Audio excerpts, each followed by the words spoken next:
The CBS reporter on a PA college campus said a lot of students were bringing up the Joe Rogan interview as an influence. Oh my God, stop. El political analyst, bitch, what do you mean? Like, I hope you feel vindicated. I don't, because being correct in this issue, being correct on any number of different things that I've said that were horrible decisions made by the Kamala Harris campaign is not a victory at all. You want to know why it's not a victory at all? Because Donald Trump wants to deport 20 million people, okay? He wants to build concentration camps. It is being right on this issue still does not feel good at all. It feels very bad, as a matter of fact, especially because it just shows that, like, we have no way of reaching out to a lot of these people and that things are going to get far worse in the upcoming years. They're going to get much, much worse if Kamala Harris loses Pennsylvania. Coalition. They had to get more younger voters, more black voters, more Latino voters, even by small amounts, to join their coalition. In the battleground states, they are seeing that happen. And if it does happen, it would be a historic realignment of the parties. Now, again, none of these battlegrounds have been called, but with all the battleground, states now closed, the voting is done, except for the folks who are waiting in line. They feel like there's not much else left for them Exit to do. poll in New York, Jewish voters. Harris, Increasingly, 56%, Trump, optimistic 43%. atmosphere, Holy both here at West Palm moly. Beach and at Mar-a-Lago, where Trump and his closest allies, friends, and family are watching the results come in. Savannah. All right, thank you, Garrett. All right, let's Muslim go with voters, Peter 64% for Kamala Harris, by the way. Washington, D.C. What's the optimism level there tonight?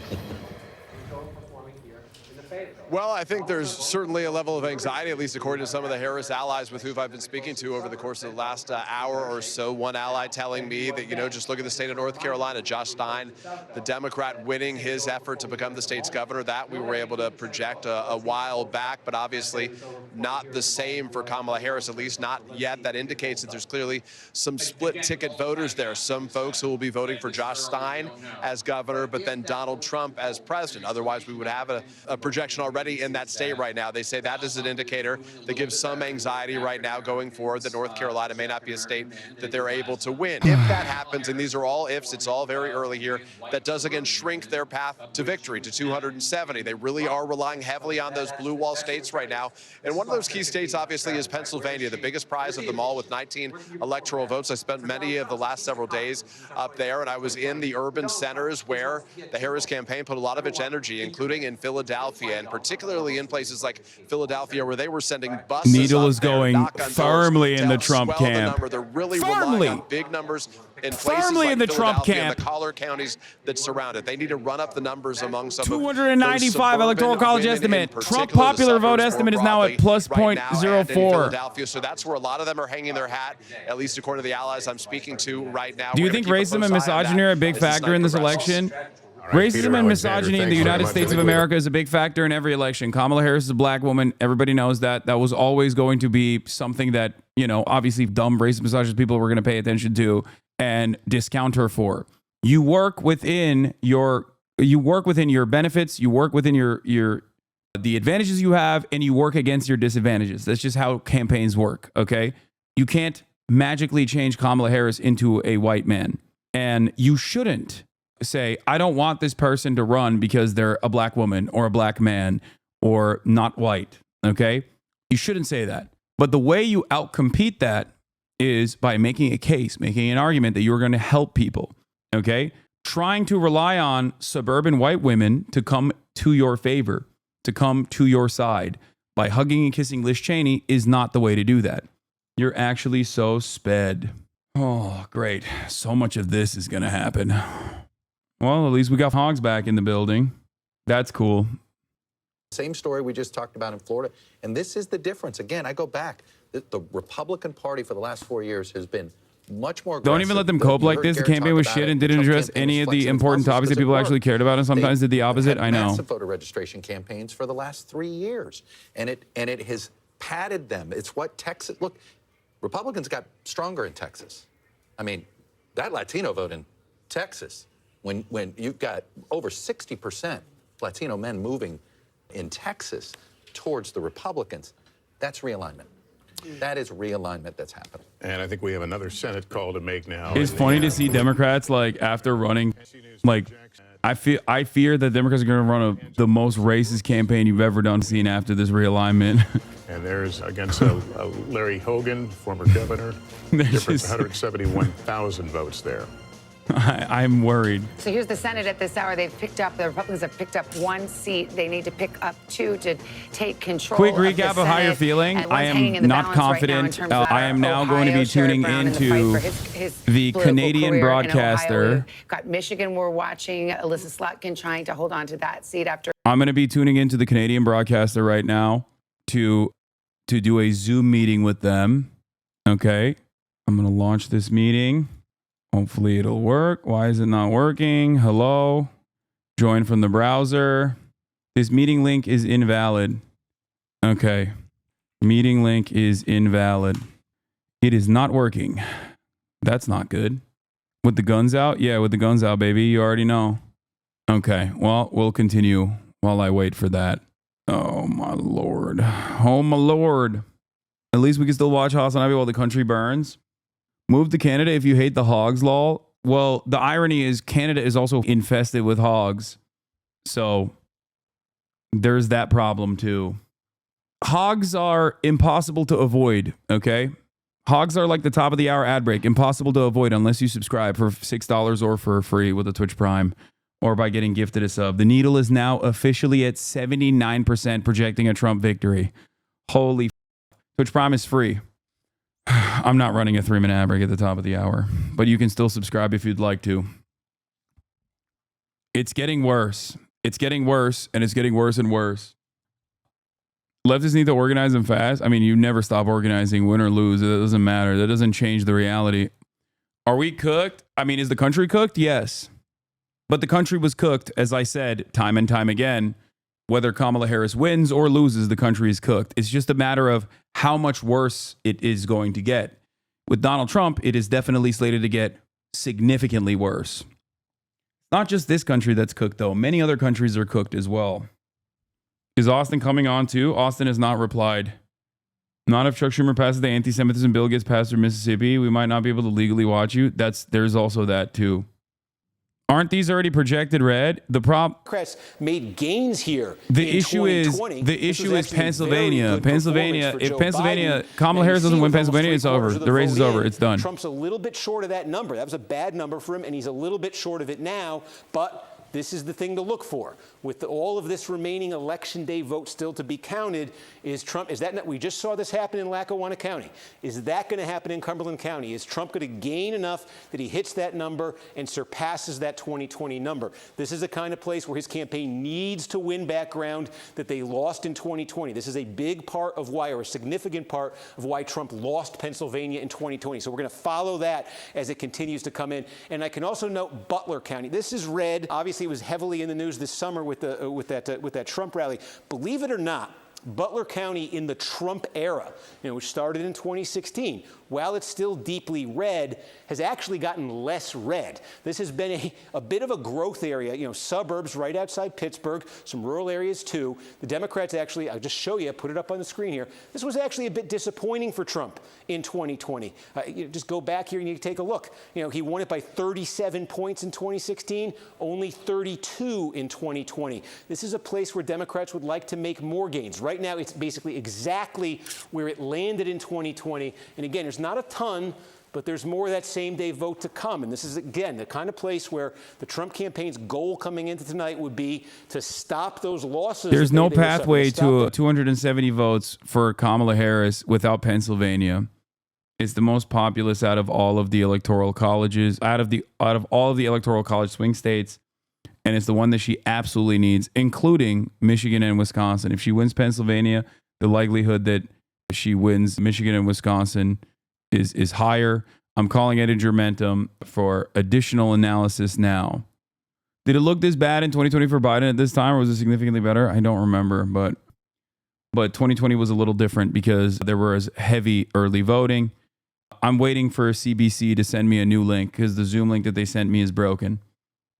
Okay, so, all right, you're back on. At adjournmentum, everybody.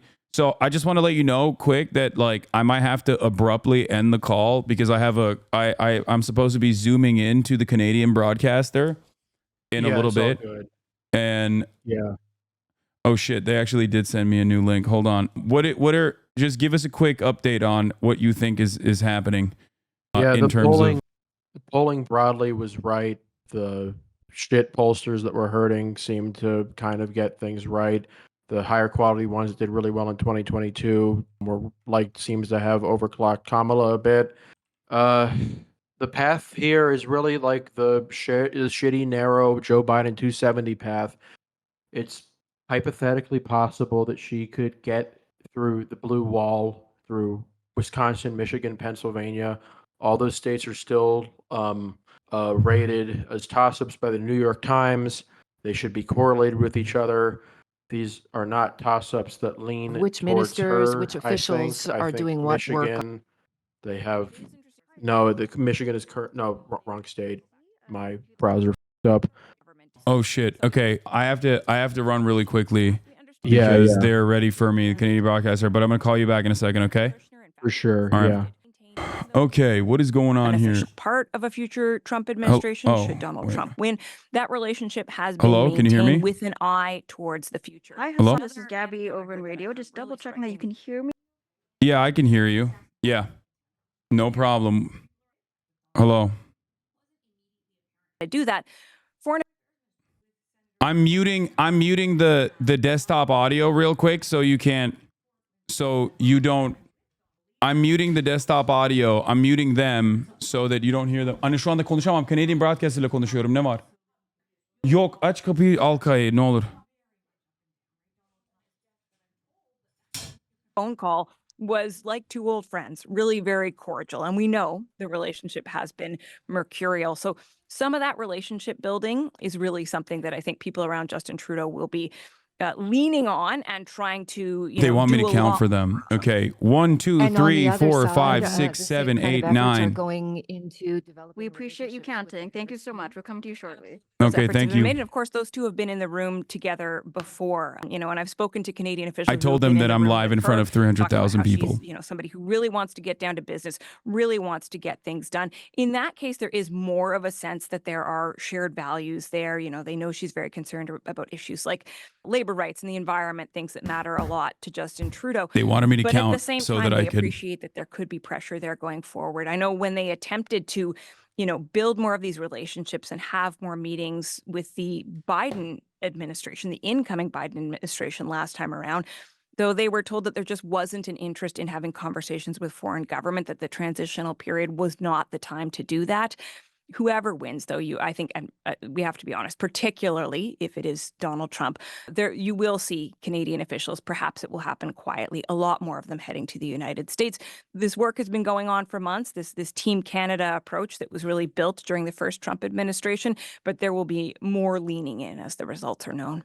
Thanks, Catherine. Talk to you soon. Thank you. Well, when we were talking to Noah, the 13-year-old, a little while ago, young people are getting their information in very different ways, and maybe the three of us around the table here do. We're all on some of the social media, but we get it through traditional media for the most part. But I now want to reach out to someone else who is providing information on a platform that I'm not that familiar with. You may not be either. I don't know. Hasan Piker has been reaching thousands of young people through this election period. He's a left-leaning Twitch streamer with more than 2.7 million followers on the platform. Hasan, I think that 300,000 people are with you now. Is that right? That's right. There's currently 300,000 people watching the live stream and listening to CBC Radio Election Night.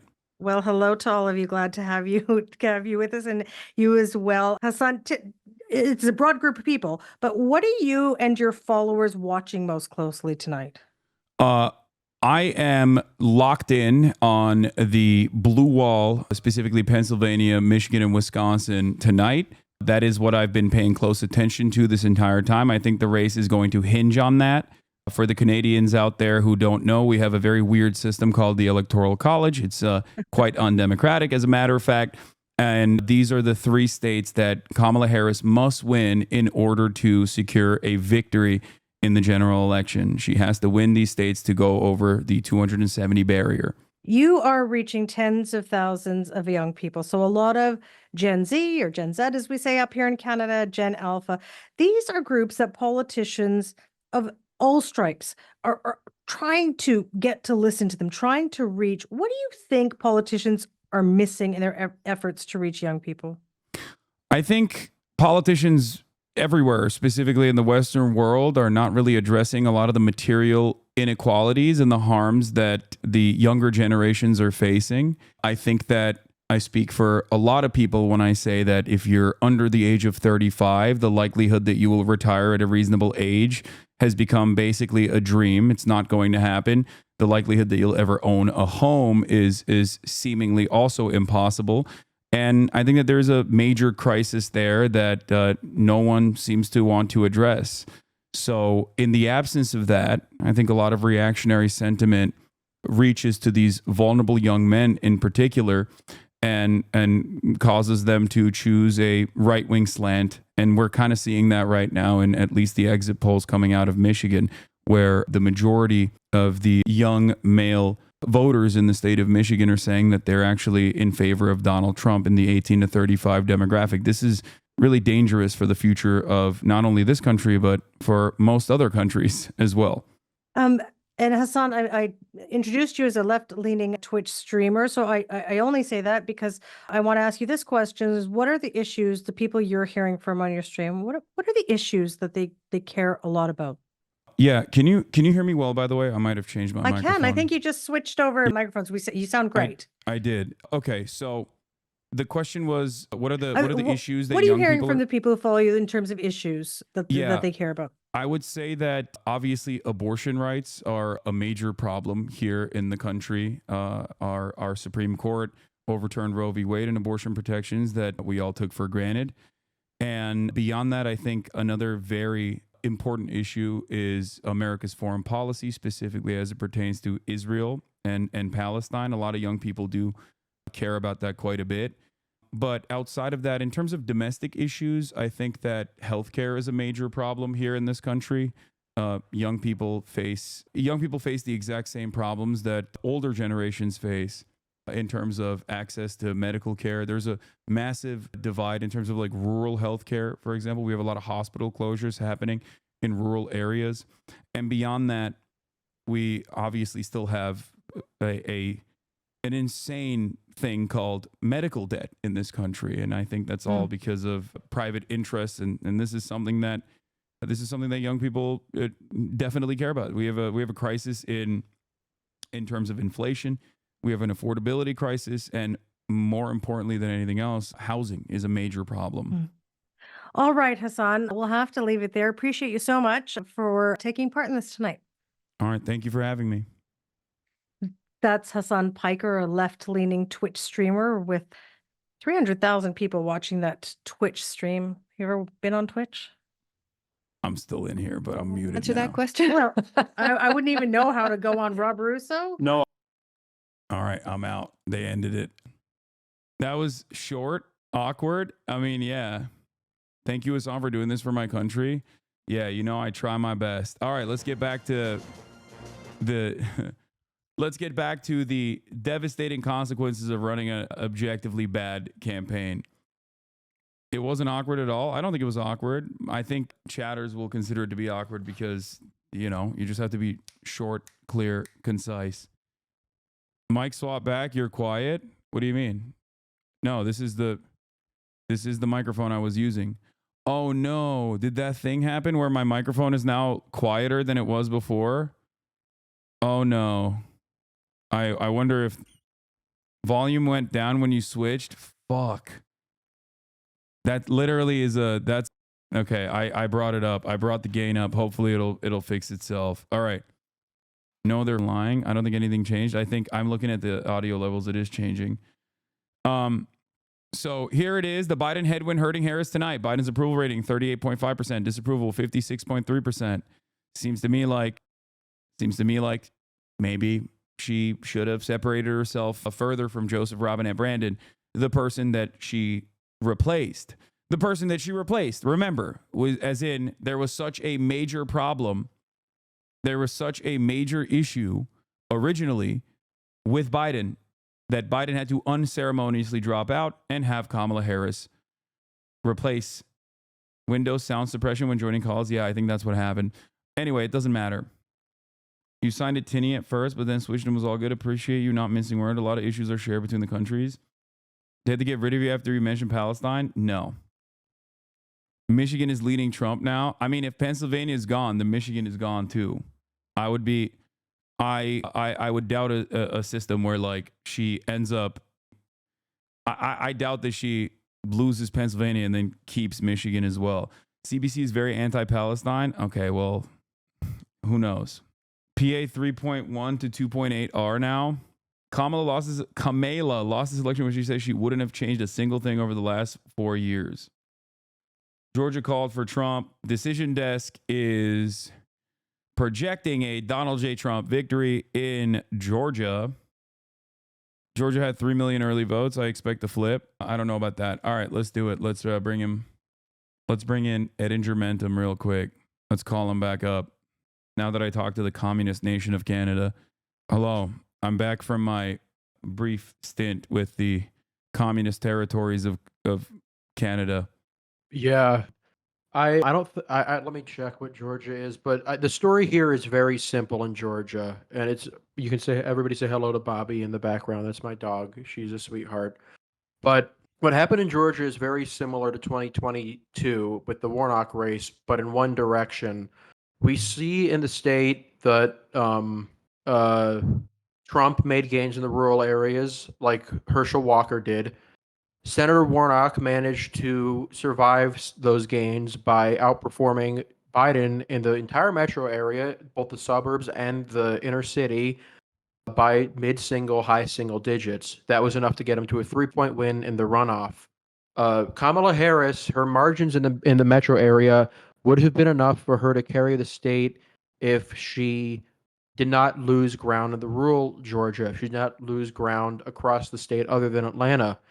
She lost ground in essentially everywhere in Georgia, south of Atlanta. She was inconsistent in North Georgia, and I don't think that she is going to, did all that well in the small cities. It was a death by 1,000 cuts. It looks similar in North Carolina here. To the extent she has a path, it's by doing what she failed to do in Georgia and North Carolina, although I will say that these states are not called yet, where she's able to counteract Republican swings in rural Pennsylvania, Michigan, and seems to be Wisconsin, although only one county is done, and it's a Native American county. It was a small swing. I have a question for you real quick. Yeah. So Kamala Harris's method of suburban turnout was a demonstrable failure in Georgia. Absolutely. Absolutely. An unimaginable failure. So the reason why, I mean, I don't want to do the I told you so route in this situation, not to you in particular. We should. But we can do the I told you so route because we did. I was Because trying to be bullish on her. I fundamentally believed in the world of 2022. I believe in the world where Americans, given a generic Democrat, would choose them over Trump. We've seen that time and time again. We saw that in 2022. Democrats had the best midterm election since the Great Depression. But you can't force it with your ideological, centrist, center-right, neocon preferences. You can't force this interventionist bullshit ideology down people's throats. You have to meet them where they are. You have to run somebody people see as a capable, charismatic leader. You can't be trying to convince them to bring back the Iraq War era. They rejected that in 2008. You won off of a platform that said that we should spend money at home and not overseas. You get elected 12 years later off of a platform where you're saying we're going to create an interventionism of foreign policy for the middle class. Meet people where they are. They've clearly rejected you. Before Biden, who was the Senate Foreign Relations Committee who spearheaded the Iraq War resolution at the objection of every single Democrat who was around from the Kennedy era, they were every single president since 2004, when Bush barely won after 9/11, ran on an anti-interventionist platform. Obama ran out of pulling out of wars. Donald Obama Trump in 2012 ran out of not going to war with Russia. Donald Trump literally in 2016. Donald Trump in 2016 ran to the left of Hillary Clinton, presenting himself as a peaceful dove, to the Hillary Clinton's warmongering ways. This was massively beneficial in making him look like He was a seen as a moderate. moderate. Yes. He was seen as a moderate. He was widely seen as a moderate. And the reason why Democrats came back in 2018, 2020, 2022, winning nearly every single state that matters, often by landslide margins, between 2016 and 2024, Democrats had not lost a meaningful statewide race in Pennsylvania. They had not lost a single statewide race in Michigan. They had not lost practically any meaningful statewide races in Wisconsin besides 2022 when an incumbent, Ron Johnson, barely won against the leftist Mandela Barnes. They won both Senate seats in Georgia. They won the governor's race in North Carolina. They won both Senate seats in Arizona, both Senate seats in Nevada, the governor's race in Arizona. Their mainstream liberalism is a formula that wins when you run somebody who is seen as capable and competent. Americans don't want Trumpism. They rejected Trumpism for nearly a decade straight. But you can't beat Trumpism when you try to force these hated D.C. Washington swamp psychos with -20 favorable and approval ratings down their throats because it's what you want, because it's what they want. They want this center-right, Dick Cheney, Liz Cheney foreign policy. They want these wars overseas. They want this support for Israel. They want endless war everywhere. They want these endless commitments. They want American hegemony as the sole purpose of the American state. It's an ideology that has been rejected time and time and time again. And they can't get over it. And they're throwing us all off into the abyss because they can't get over it. They need to grow up. They need to be rooted out, root and stem. That is our project. If she can't pull out a miracle in these 3 Midwestern states off of abortion, if she can't pull a rabbit out of a goddamn hat, our project for the next 4 years is making it clear that the centrists were the ones who failed us. We gave them the ball. We gave them the ball in 2020. They promised they could be electable. They barely beat Trump. They came into office with massive public support after January 6th, and they failed time and time and time again. They ran an 80-year-old man for re-election, a hated 80-year-old man. They credited a midterm victory that was so clearly the result of people running away from Biden. Not a single person in the Democratic Party in 2022 ran on the Joe Biden platform. Everybody from Raphael Warnock to Gretchen Whitmer to John Fetterman did not run with Joe Biden. They didn't even say they supported him for re-election, and they won because people saw them as different. And then you run the person who they see as a failure, you're going to fail. Yeah, there was no constituency, and not only was there never really a constituency, it was like a purely ideological grift from the Democratic Party. One thing that I think is really interesting about this is that they always claim that people like myself, people like yourself, are these like idealistic losers who just want a unicorn, right? Like that's what Hillary Clinton said about Medicare for all. Oh, what's next? You want a unicorn? And it's like the things that we are advocating for are not only morally correct, but they're also massively beneficial in terms of the race, in terms of winning races. Even if you are not genuinely interested in pushing the needle towards like a more just society, towards expansion of Medicare in a very significant way, not like at-home care or whatever the focus tested shit that Kamala Harris was pushing for, like focus grouped shitty things. Even if that wasn't the case, like even if you weren't going to do that, like you couldn't even lie about it, which blows my goddamn mind. Like at least lie about it. And the fact that they chose not to even do that, the fact that they chose not to even dignify the base of support with lies to get them excited at the prospect like Barack Obama did in 2008 is genuinely shocking. We are not the idealists here. We are the pragmatists. Centrists, yes, we are pragmatic. They are the idealists. They are the ideologues. They are the people doing what they accuse the left of, where they prioritize their bullshit ideological crusades over pragmatic winning and stopping fascism. These people prioritized their stupid neocon bullshit over actually doing what needed to be done. Yeah, they prioritized it at every turn. We also have some more damning news from David Day, and House is starting to slip away from the Dems. This result in what was considered a safe seat in Illinois is the big shocker so far, with Joshua Lloyd with 72% of the votes in. The Republican candidate is clobbering Nikki Budzinski. Yeah, even the hope that existed under Biden that there would be some degree of separation between a generic liberal, someone like Bob Casey or Tammy Baldwin or any of these House members who won in 2022, that they would be like separated from the Biden administration, something that made sense in theory, did not work in this high turnout electorate. When you have these low information voters, these low engagement voters, the kinds of voters who only show up every 4 years for presidential races and don't show up in special elections and runoffs and all these other races, when you have these voters showing up here, they just see the Democrat on the ticket as one and the same with this administration that they despise. Yeah, but listen, you want to know what the silver lining in all of this is?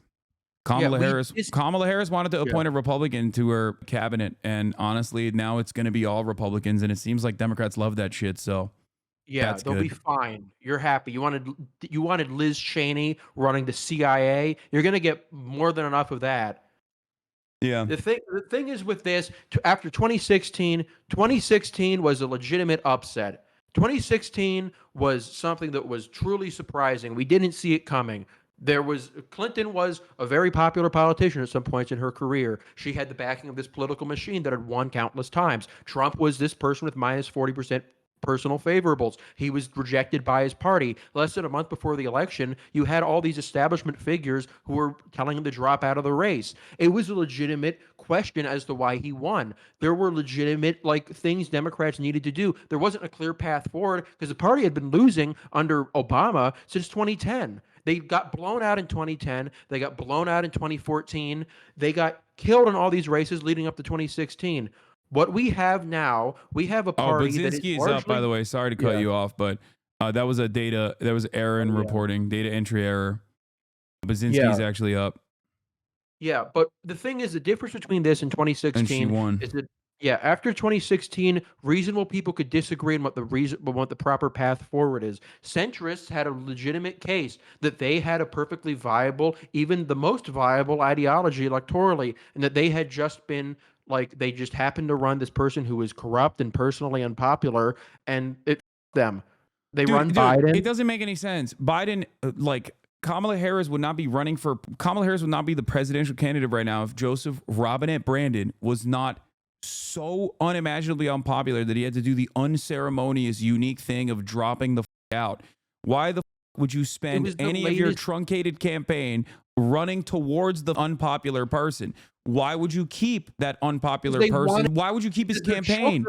Why would you keep his campaign? Why would you run towards him? Why would you consistently say you are going to be just like him, but they sacrificed our future on the altar of their petulant, childish fetish towards Joe Biden. They sacrificed a clear path towards winning that we've seen be successful time and time and time again because they didn't want to admit that they did something wrong, even when the signs were clear every single step of the way.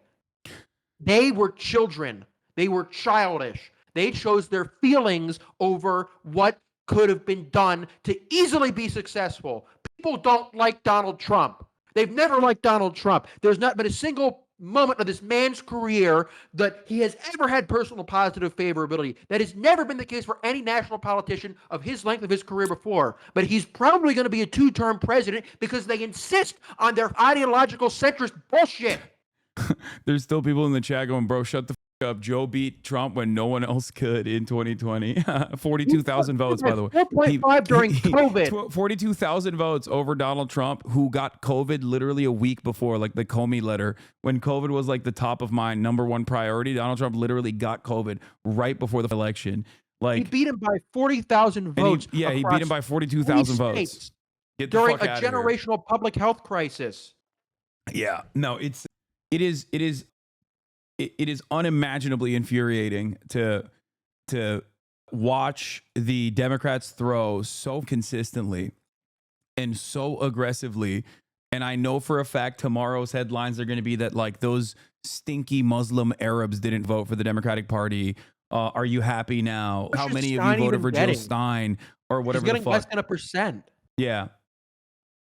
I know. They're gonna get. I think that in the aftermath of this,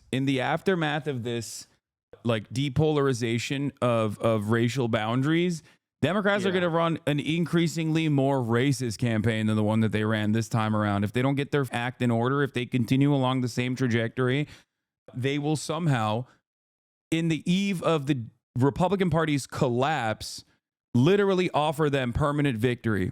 Like the Republican Party is supposed to be collapsing in the aftermath of Roe v. Wade, in the aftermath of Trumpism. And they did. And they did collapse. The Democratic Party as a machine and the Democratic Party as a party is not unpopular. It's just that the leadership decisions being made from the campaign has been objectively unpopular. Every single time I asked myself and I asked this community, who is this for? Whenever Kamala Harris came out and said, oh, I'm going to do a $50,000 tax cut for small businesses. I'm a small business. My mother was a small business. I'm a transnational gang and I will prosecute them. I was like, who is this for? I'm from a middle-class family. Yeah, I'm from a middle-class family. Isn't that amazing? I said, who's this for? Who is this for? Is that for you? No? Then stop imagining that it's actually for someone else. It's just objectively bad messaging. Okay? Yeah, and you know what?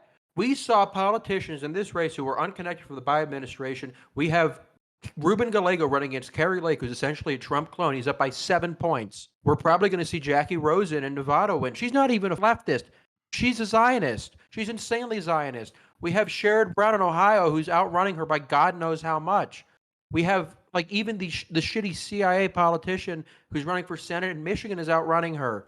The two incumbents in Pennsylvania and Michigan are outrunning her. There's a constituency here who are perfectly willing to vote for Democrats. They just don't want to vote for an administration that they've seen as a failure since the fall of Kabul.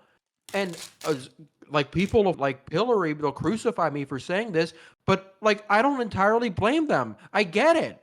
Biden looked inept. Kamala Harris is an inexperienced politician. She's only been in elected office since 2016 nationally. She's won 2 races against Republicans, one of which was in California that she nearly lost. She did nothing during her vice presidency. She was connected to Biden's biggest failures. When she ran for president, there was a moment of excitement that she could break from him, that she could represent something new, maybe a more that moment of excitement came with almost $1 billion in fundraising from small donors, and they literally looked at that and were like, all right, we're good now. Yeah, I don't get why they picked Walz. What was the point of that?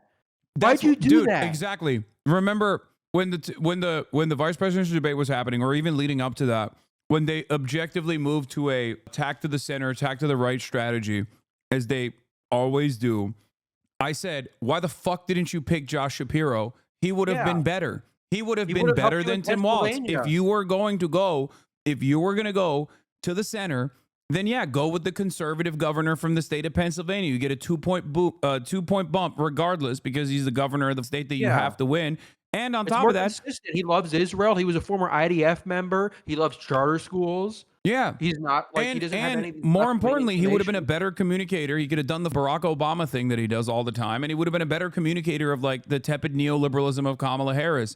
Yeah. I don't know why they went with Tim Walz, who like a progressive. It doesn't make any sense.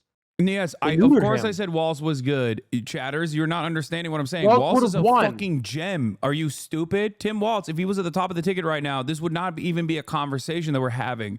Tim Walz is a gem. He was the sole candidate in this entire race who had positive personal favorables. Yeah. They wasted it. They wasted his opportunity. They literally turned around and backpocketed him, and they forced him to repeat talking points that were coming from the top of the ticket. And yeah, I said it time and time again. Tim Walz, when he talks about like giving people healthcare, when he talks about housing, you can see how hard he pops off. When he talks about like, Israel's first strike policy against Iran, he sounds like an asshole in a suit, just like everyone else. Josh Shapiro at least would have been a more charismatic facilitator of that kind of thing. Yeah. He literally would have done a better job than Tim Walz to be like, yeah, I would love to nuke Iran, or I would love to have a muscular border policy. Tim Walz sucked at that. I wouldn't I'm not too proud. I'm not going to say some bullshit like you have to run a socialist in every election to win. You just have to run somebody who looks competent. Josh Shapiro won in Pennsylvania against a Trump toady by 15 points. This isn't complicated. We don't need like some magic sauce. We just need somebody who's capable of like looking like they can govern the country. not this old man, 81-year-old failure who's been in Washington since the Nixon administration, not his unqualified running mate who's done nothing and nobody knows and refused to make a clear profile for herself. I don't care about that. Like, Kamala Harris being a blank slate is not necessarily an issue when generic Democrats were like outperforming Joe Biden by 28 points. Kamala Harris is the generic Democrat.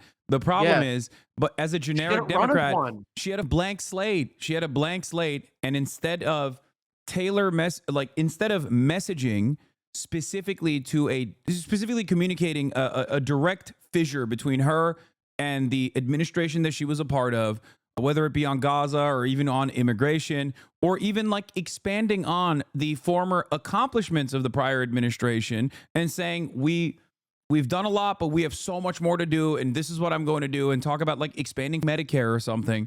Medicare for all. I think she endorsed. I know. Medicare for all would have been an absolute banger. She wouldn't have looked like a flip-flopper from 2019 when everyone was trying to be woke and radical and progressive instead of running away from all of those messages. But even if she's not going to do that, at least say at least do the Sherrod Brown thing. Say you're going to lower the Medicare age to 55. That's radical enough for a lot of Americans to get mad at you. But It's a meaningful enough difference from your shitty policy, your shitty administration. It's so frustrating because I would love to say that this is because they weren't left-wing enough. I would love to say they just have to endorse all of my own personal policies. They just have to back what I like and what I personally back, and they'd be A-okay. But it's not that. It's not that complicated. It's not that elaborate or that like esoteric. This is a very easy opposition. It's an opposition that had lost for nearly a decade. They had only managed to win against incredibly unpopular DC-aligned Democrats, and lo and behold, that's exactly what you gave them for the third time in a row. You barely lost the first time you did it, barely won the second time. Now you're probably going to lose like by more the third time. It's not rocket science. It's not complicated. They just refuse to acknowledge the reality staring them in the face. All right. So the question is it Jover? Also, the Senate has officially flipped. Sherrod Brown, speaking of Sherrod Brown, has lost to Bernie Moreno. Didn't need to happen. Probably is going to outrun her by a shit ton.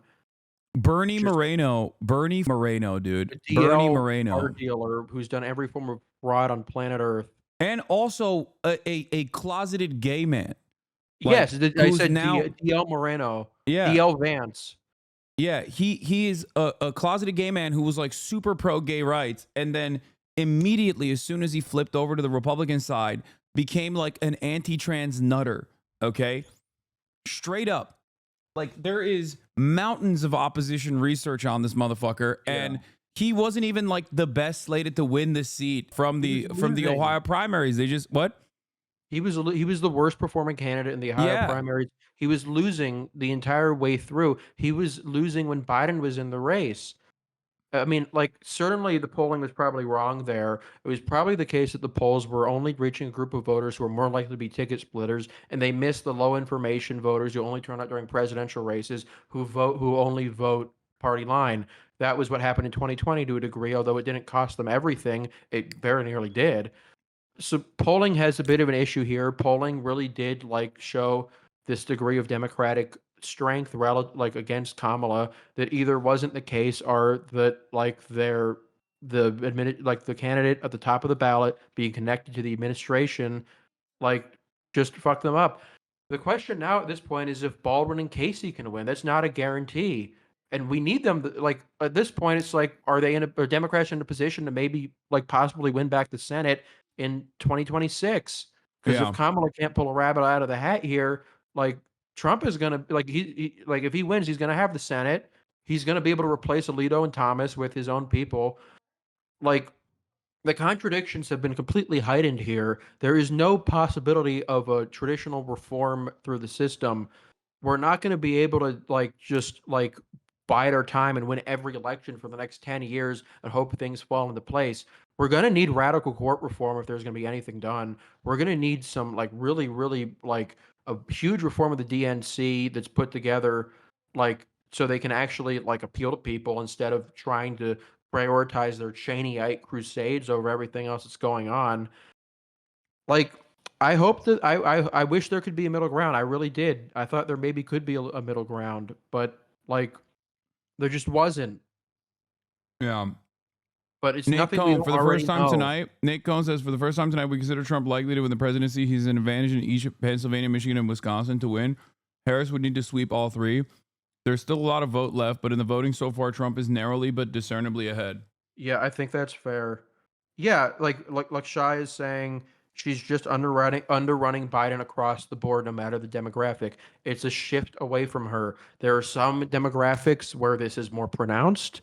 There are some demographics where it's lessened. There are some areas, some suburban areas, where she's doing a little bit better than him.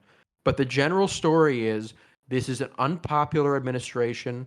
This is an largely unpopular, inexperienced candidate people didn't know. And this is an environment in which people were very unsatisfied with the direction of the country, and the candidate who might have been in a position to possibly represent change only did so in the most abstract sense instead of meeting stuff directly. Looks like Kamala Harris will not win the south end of Dearborn, an area 90+% Muslim that Biden won with 88% of the vote 4 years ago. I wonder how that happened. Maybe we shouldn't have sent Richie Torres and then Bill Clinton to Michigan to be like, Arabs are dogs that need to be put down. It seems like that was a bad. By so much that the Arab vote didn't make the difference. So by the way, yeah, there's also that too. But here's the issue. It's not like this is hindsight. You know, this is foresight. This is just sight. Like, these are all of the specific things that we yelled about for years, but especially more importantly in this last election cycle. It was just like, and everybody kept telling me I'm wrong. Everybody was like, no, you don't understand. They have a method to this madness. Like, there's adults in the room. I'm sure they know better. And I kept saying, like, in 2016, they didn't know better. Yeah, I wrote like in April 2023, before Biden announced his campaign, that 2022 put them in a good position to win, but this administration, and Joe Biden in particular, was just so unpopular and toxic that I think the West Coast just came in. The polls just closed in California and Washington. Adam Schiff is going to be the new senator. I know. I can't wait. I voted for him on stream, and I was like, this is going to put me in jail one day when like Chuck Schumer's anti-Semitism bill comes into effect if the Democrats win. But now he can still vote to put me in jail as a Democrat after I voted for him. God, they're going to have the Senate, the lame duck Biden administration with the Senate majority and with the president-elect Trump, and they use that time to pass the anti-Semitism bill. That's a perfect end to all this. God, it's just not, you shouldn't have run a 78-year-old man. Shouldn't have run a 78-year-old man who was wrong on every single policy position and for his entire life. It just doesn't work out. Yeah, the I told you so it just rings so hollow because I just know that the Democrats are probably actively strategizing on how to create a tailor-made message as to why like somehow I was responsible and people like me were responsible for them losing. Oh, yeah. Yeah, this was like, it felt like compelling and new like 8 years ago. Like, oh my God, you guys won under Obama twice, but it turns out centrism actually isn't good. What an amazing concept. Who could have ever thought? God, he's going to probably win the popular vote. Oh, yeah. I mean, that was, I said that was likely regardless, but I still thought that like the suburb vote would be holding through, you know? The thing is that if the country voted like the suburbs did, if the country voted like the entire country voted like the Atlanta suburbs, if the entire country voted like these like specific areas in Virginia and like Wisconsin and like North Carolina, if the whole country voted like that, she probably ends up winning. The thing is, the country just didn't end up voting like that. The country didn't do that. The country didn't, like, there was everywhere besides the suburbs moved away from 2020. Everywhere besides the suburbs moved to the right.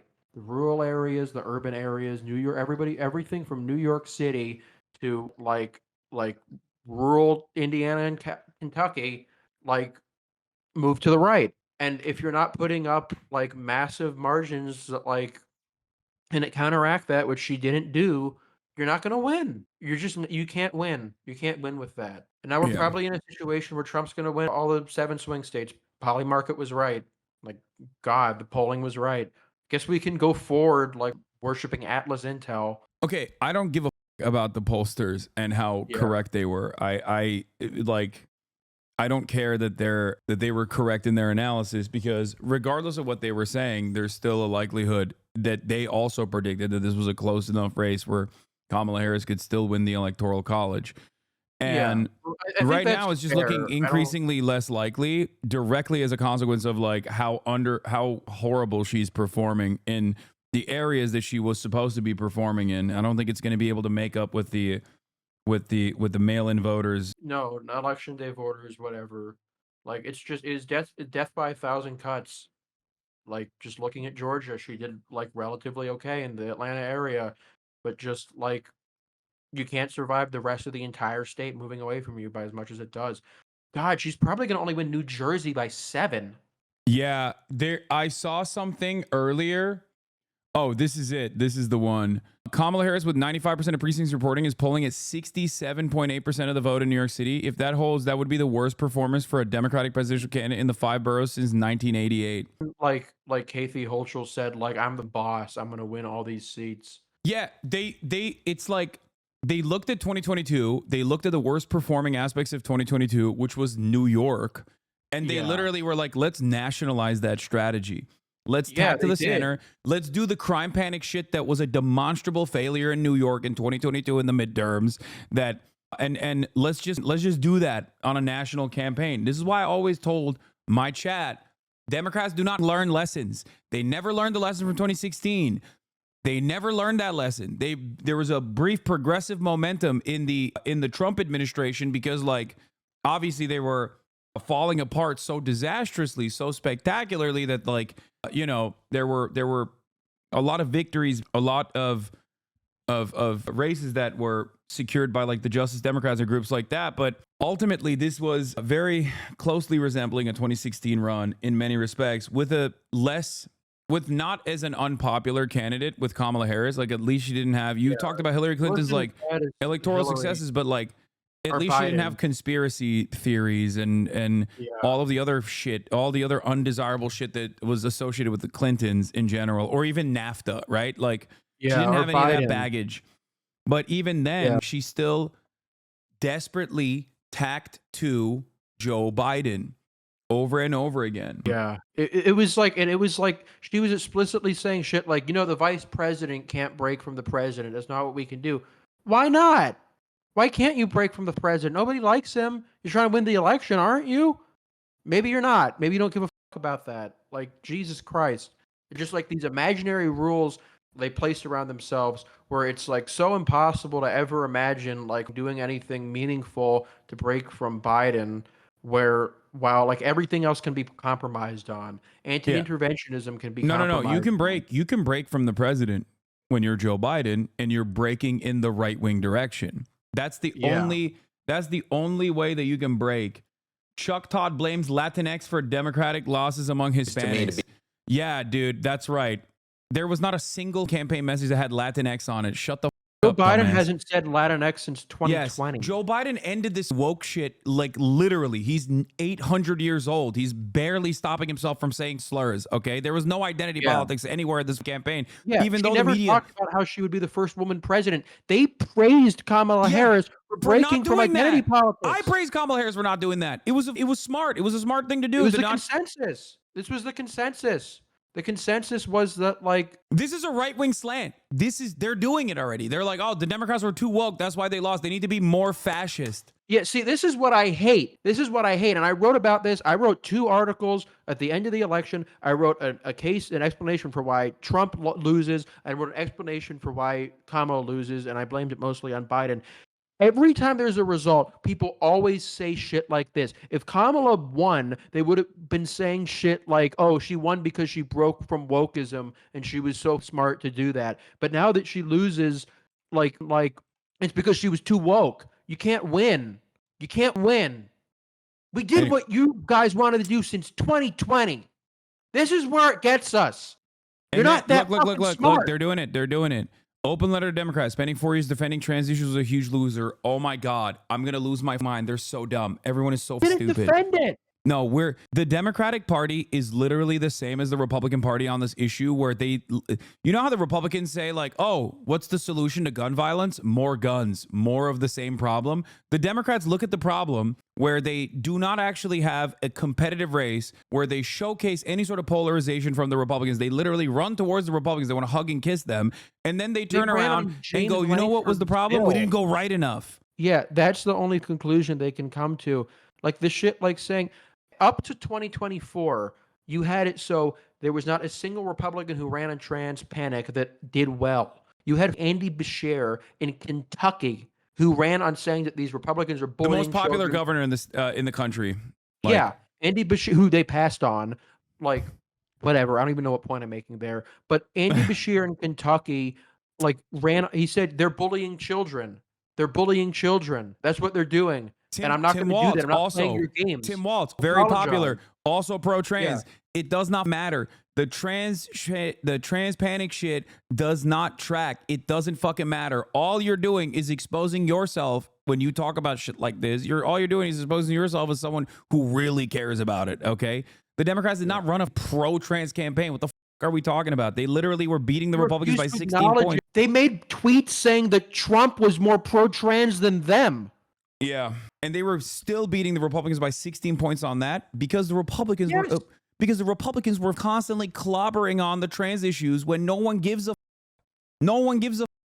Stop hyper focusing on shit that Republicans are putting in front of you, please. Like, they are so motivated by trans shit. Is the reason why you were competitive in this race. You lost because you wouldn't break away from your comfort character. Yeah, it's just, I mean, it's not just Joe Biden. It's not just Joe Biden. It's like, I think Kamala Harris is an adult. I think she is human being who is 60 years old. Like, she is, I cannot in good conscience say that it's just because of Joe Biden. I think Kamala Harris had the worst political instincts. She came into a bad situation. Sure. I was willing to say that. It was an unprecedentedly bad situation. No nominee had ever dropped out and forced somebody to come in as late as they did. But you know what? Nobody forced her to run. You could have had an open convention where any number of your glup shittos could have gotten the nomination and would have probably done really well. There were polls that had Josh Shapiro up by 10 points in Pennsylvania. Governor Whitmer in Michigan was winning by 5-7 points in Michigan. All these are states that she's probably going to lose. She was the one who made the party consolidate around her. She's the one who prioritized her own ambitions over, like, actually beating this shit. We have to compromise for them on the most bullshit things while they can throw whatever our priorities are out the window. Yeah. And by the way, our priorities are not just our priorities. Like, is not when I advocate for Medicare for all, I'm not just doing it because, like, I'm selfishly wanting healthcare for myself. Yeah. Like, I think it's also a very popular policy. That's why I'm advocating for it. And it plays well. It polls incredibly well. It's just so goddamn frustrating that they refuse to do this shit. Anyway, here's what NBC anchor just noticed. A memo from the Harris campaign is almost verbatim what Hillary Clinton's 2016 campaign had sent, urging panic against "we're focused on the blue wall," which is, here, I'm going to read it now. In Pennsylvania, we overperformed turnout expectations in Philly and overperformed our early vote expectations in Bucks County. We don't have election day results from Philadelphia, but we do know that we overperformed turnout expectations there and have seen especially high turnout in places with large non-white and student populations. You did not deserve those votes. You got them regardless. You got them in spite of your campaign, for the record.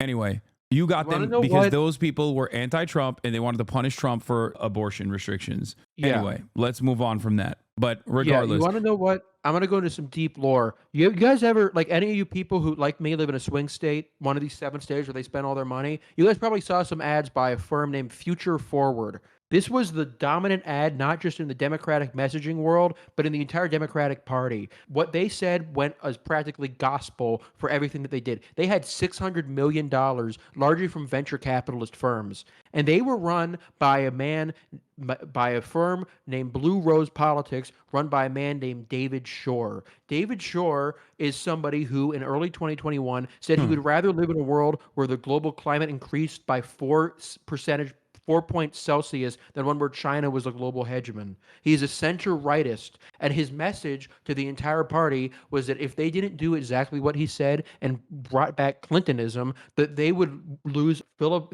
Trump would win the election with 60 seats. Then 2022 happens. He's proven completely wrong. Democrats gain seats. They lose only one swing state and by a narrow margin. But instead of throwing this guy out for getting practically everything wrong his entire career, writing shit that is used as a justification for every single anti-trans bill that is passed in the United States, being ostensibly cited by the American Principles Project, which were the people that pushed the anti-trans panic for years, they put him in charge of the largest super PAC in the United States. He was the person who was running this campaign. This is his fault. He is who was too clever by half and threw us all in the abyss because they cared more about being center right than winning. They would rather have a right-wing Democratic Party than a Democratic Party in power. I'm glad that we sent Richie Torres to Michigan. I think that was a really good idea. Sending an 80-year-old Bill Clinton talking about Judea and Samaria and King David?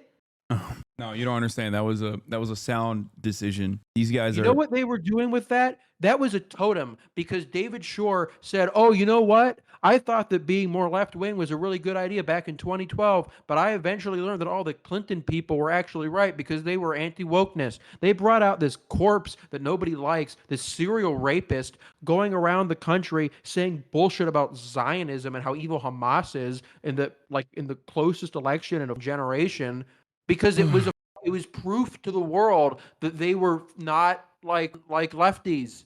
That's what they cared about. Hey, Atlas Intel, Harris versus Trump in swing states. Trump is leading Harris in every swing state. Nice. Yeah, these guys, you know what? These guys probably got it right. I thought they were annoying. They didn't understand politics. Thought they were putting out fake surveys. They're probably going to be pretty close to reality. 69 Wisconsin, 68 Pennsylvania leaning right, 67 Michigan, Nevada. It's funny that it's not like totally over, but it's like it's over. I mean, yeah, the only path for success out of this is just like if there is this massive Hail Mary and the youth voters like still ended up carrying the Democratic Party to a victory that they did not deserve, that they desperately actually they desperately pushed young voters away, sometimes directly arresting them, sometimes calling them Klansmen, like in terms of the pro-Palestinian campus protesters and shit. And they probably still sucked it the up and went out and voted, but ultimately these results they're not looking too good. I think it's all in on Pennsylvania at this point, and I don't know what it looks like. Do you have any performance updates for Pennsylvania? I mean, I don't know. I mean, the Times has all those states, like you said, it's 65-70% Trump. I think Pennsylvania just kind of fell back in the toss-up status. I mean, like, I guess maybe if like the final votes here are like really, really, really good for her, like beyond anything we've really seen anywhere else, maybe these could break her way. But like, it's like Forecaster Enton in Pennsylvania now, there are 23 counties where 95 plus of the vote is in. Trump needs to do 1.2 points better than last time around to win statewide. In the counties where 95% of the vote is in, he's doing 2.5 points better than his 2020 total. Yeah, it's not like it's super impressive. He just is just you had in 2020, you had an unpopular Trump who was seen as running an administration who was a failure, against a Democrat who was largely liked. The Democrat who was largely liked barely wins. And like now you're at the point like you have that Democrat is wildly unpopular, governs over years and years of like economic depression. And like I mean, it's in the off chance that she pulls a Hail Mary out of this, like out of the mail-in voters and I don't know, and some of the districts that she's, some of the districts with like extra turnout, and it's not like Trump supporters that are coming in from these college towns, then maybe the Democrat or maybe the Republicans will choose to abolish the Electoral College, so that's cool. Yeah, I guess that'd be fun. Yeah, literally, if the Democrats win the Electoral College and lose a popular vote, as I said could likely happen, that'd be awesome. I think the Republicans will try to abolish it, which will be cool. Yeah, it's just like this isn't like a 2016 thing where it's like this is so out of left field and what do we do next? It's just so predictable. It's just so predictable. It's like Keir Starmer becoming unpopular. Like we've been through this before. It was novel the first time. It was like really confusing and we didn't know what to do. But it's been like 10 years. We've beaten these people pretty thoroughly like a bunch of times. Like AOC's outperforming Kamala in New York 14. AOC has 68% of the vote. Kamala Harris has 65% of the vote. I don't even know if like Democrat. You know what? I shit on Cook Political Report for like having like Wisconsin and Pennsylvania as toss-ups, but like that was probably real. That was real. You know what? I tip my cap. I'm not going to doubt them anymore. All right, well, let's dive back into the commentary from NBC News. Kind of address here tonight, regardless of where we are on the path to 275. I feel like they're excited. I don't see them dooming and glooming. I feel like they're excited, fantasizing about like what kind of ratings the Trump administration is going to bring. White House veterans, I believe we have them right now. Oh, not yet. We're going to go to that they're coming up. We're going to go to Peter Alexander. Peter Alexander. Like I feel like I'm way more upset about the Democratic Party's performance so far than NBC News is. I don't know what the hell's going on there.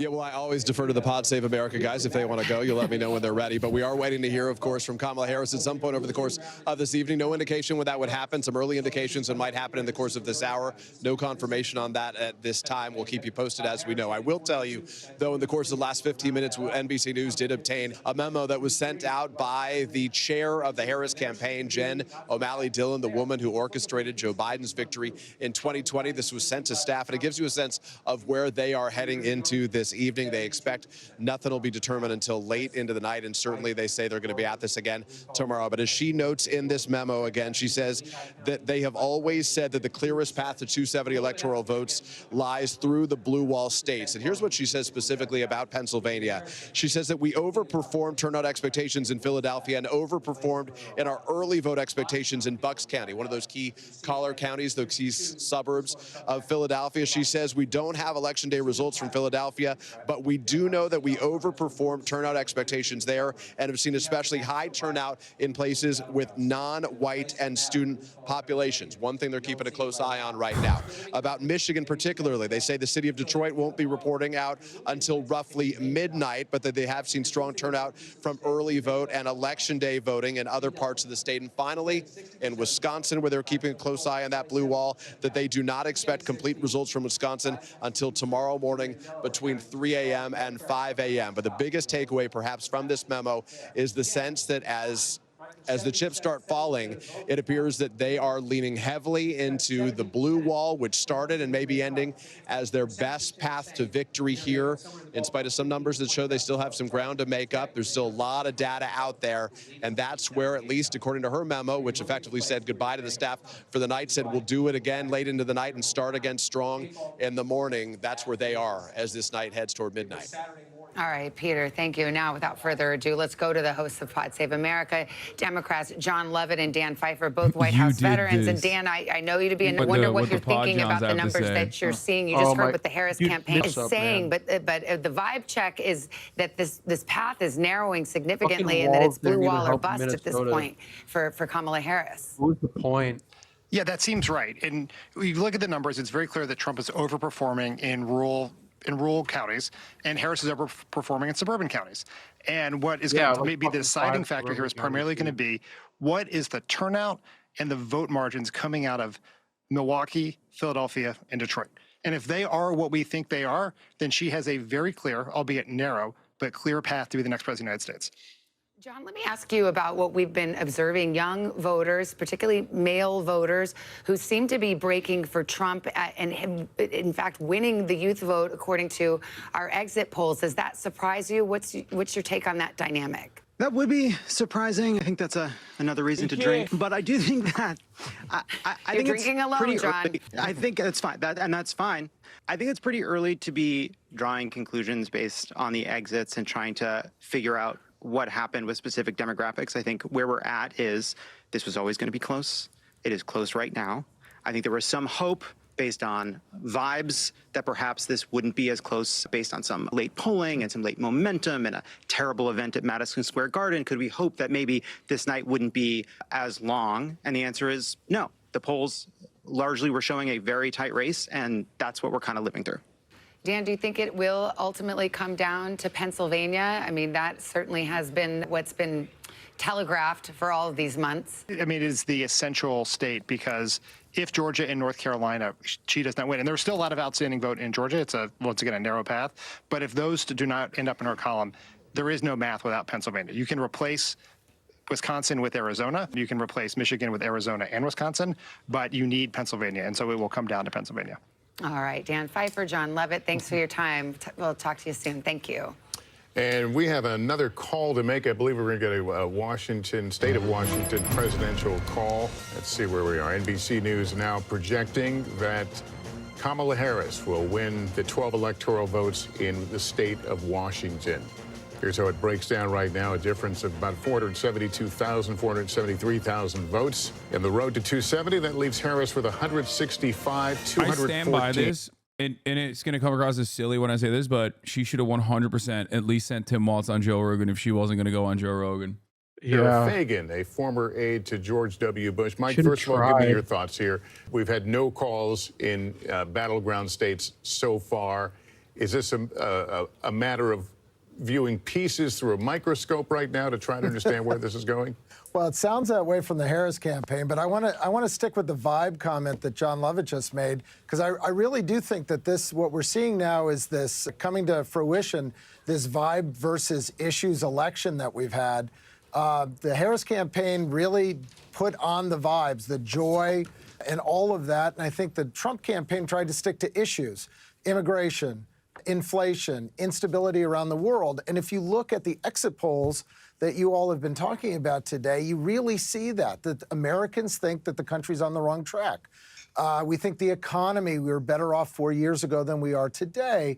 And when you look at the way Harris tried to distance herself from Biden, I think this all came down to whether she'd be successful with that, and it looks like she wasn't. Hey, Mike, let me just ask you to bear with me for a second, because we have another projection we're going to put up here on the screen. And this is the state of Connecticut. NBC News projecting that Kamala Harris will win in Connecticut when all the votes are counted.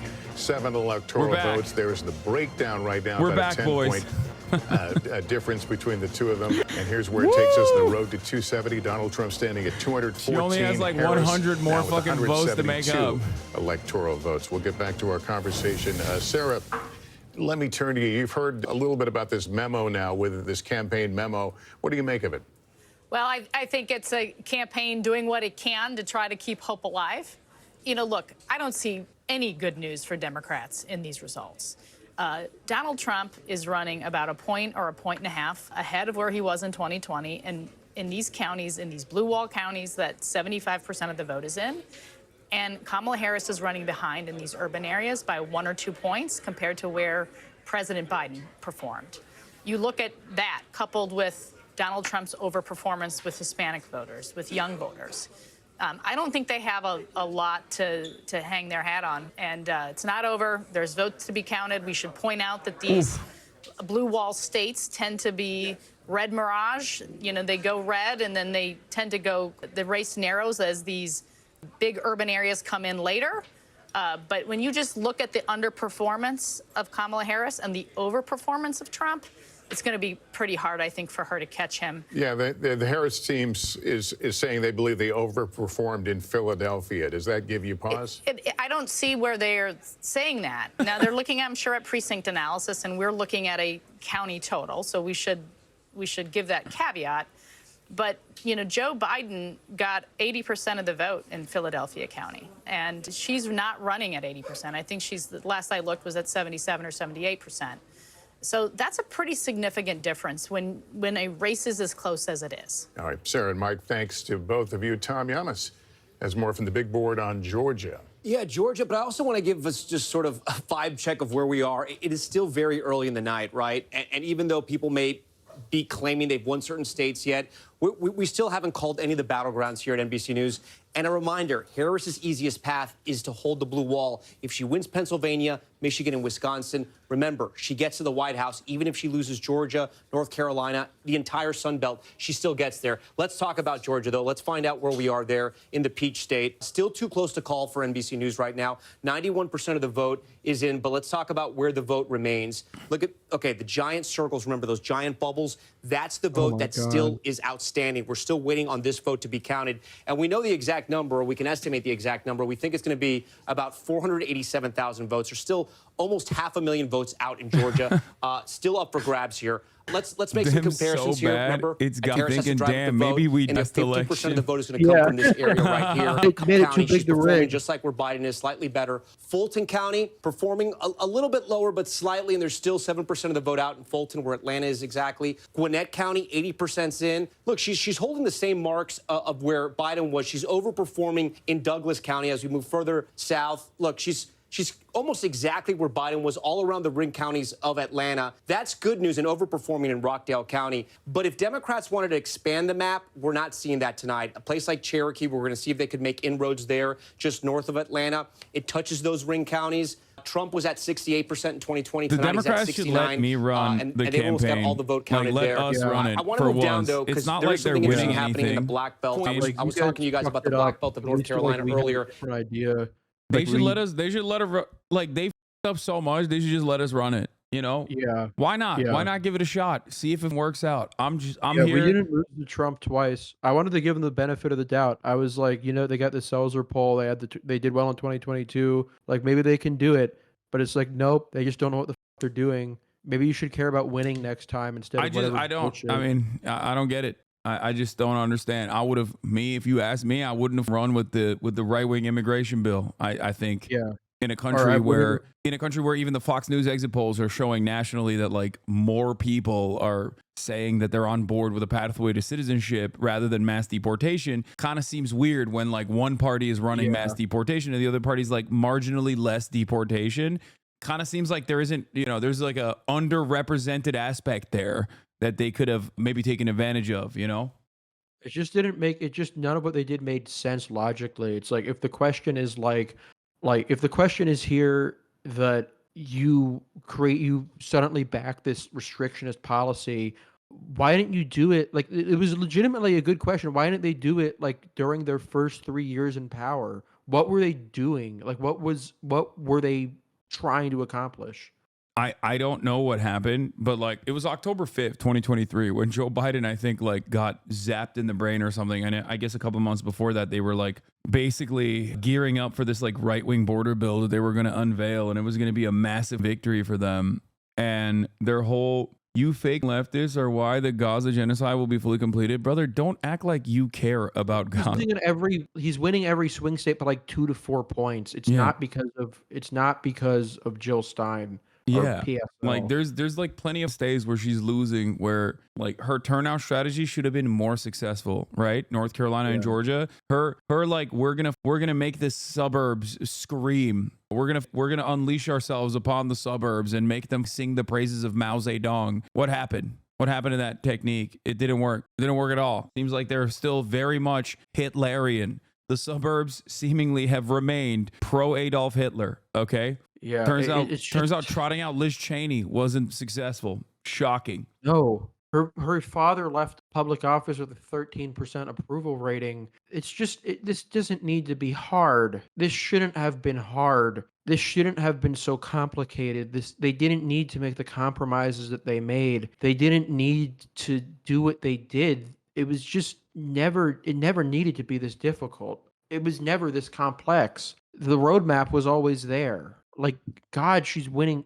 New Jersey in single digits. You think that's because of wokeness? People don't understand. I need you guys who are watching to understand something, okay? We're not over here gloating because the Democrats are losing, like, oh, we wanted them to lose. We're saying that, like, if the Democrats implemented a better turnout strategy than this like demonstrable failure, it would have been probably a better safeguard against growing fascism in this country. Or just had like a coherent understanding of what they were even trying to do or accomplish. Just any kind of like vision for what they were doing other than just staying in power, prioritizing something above just like this neocon fantasy that they've become obsessed with. This is just not what anybody was asking for. It's like the centrist parody of like a Bernie Sanders administration where he lets Republicans win because he's not willing to give up on Medicare for all. They did that, but look at this. Michigan exit poll showing Trump Latino support at 60% to Harris 35%. This anti-Trump account literally says send them back. It's happening. It's happening. Liberals are going to start being insanely racist. You're probably a terrorist. That's an interesting take. Why probably? Like if you like I like that you're not saying I'm definitely a terrorist. You're like you're probably a terrorist. That's cool. Sorry. All right. Anyway. Yeah, he gave you some wiggle room. Yeah, he was like, I'm not fully invested in the fact that you're a terrorist, but you probably are one. Just saw Democratic political strategists blame the fact that black voters in Wisconsin are breaking for Trump on illiteracy. If Trump does end up getting anything close to the share of black voters that polls predicted, libs are about to get real racist real quick. Ditto for Arabs. Yeah. Yeah. A friend of mine sent a map of the swing here, and what's really notable about it, I'm just looking at it. There's some states where like there's like clear right shift. There's like a clear rightward swing, like more than others. But it's just the larger story, even among like the Rust Belt and the Sun Belt. It's just a general secular shift towards Trump, not like some like huge like it's not like some Joe Rogan demographic or even like these insane like huge shifts, like this giant realignment where you have like a 40-point swing among one demographic. The larger story here is just that like there's just voters who are up for grabs every year, and they saw this administration as a failure.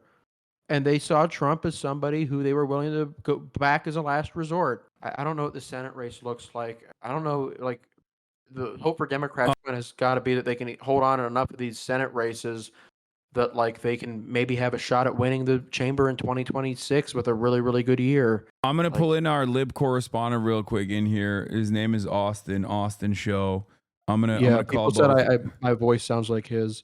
Okay, I'm gonna call both of you guys. Hold on 1 second. Okay, all right, ladies and gentlemen, the voice of reason is here. Okay, my normie friends are blaming me for the Democratic Party's losses right now because I was like, listen, I told you that they were running a dog shit campaign, and my normie friends are in the group chats saying I did this, just so you guys have a better understanding of what the fuck we're looking at. Hello, AustinShow. Hassan Piker, look, I mean, I thought we were probably from the moment they started counting votes. It just has never looked good the entire evening. Hello? Yeah, no, I'm here. I'm listening. Here, I'm popping you out. Okay. Also, AustinShow, Josh Edinger-Mentum, AustinShow. Hello, Austin. Hey, how are you? As well as I can be, I guess. Nice to meet you. I'm AustinShow. Once every 4 years, I become a Democratic political strategist. Yeah. It was fun the first time I became one, but now I'm seeing the other side. Yeah. When you get your ass. Yeah, there's a good run. They're calling North Carolina. Yeah, I think they did that a minute ago. It's damn time. Yeah. Am I lagging? No, you're a little bit. Yeah. Well, let me close some windows here. I don't know what the. God damn! How many goddamn windows you have open, Austin? Holy shit! I have a ton. I was comparing data from like 2020 to 2024.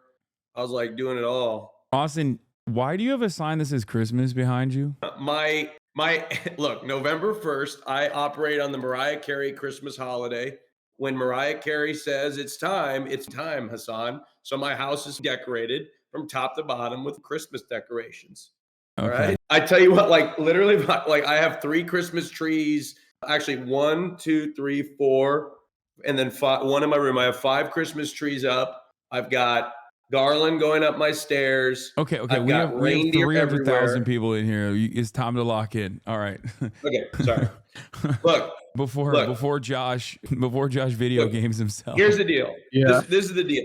I thought before this election happened, okay, I thought, oh my God, Harris has run an awful campaign. I said this over and over again In this broadcast, I agreed with you. I said it in Mike's broadcast. If any of you watched me in Mike's broadcast, even this morning, I said she'd run a shitty campaign.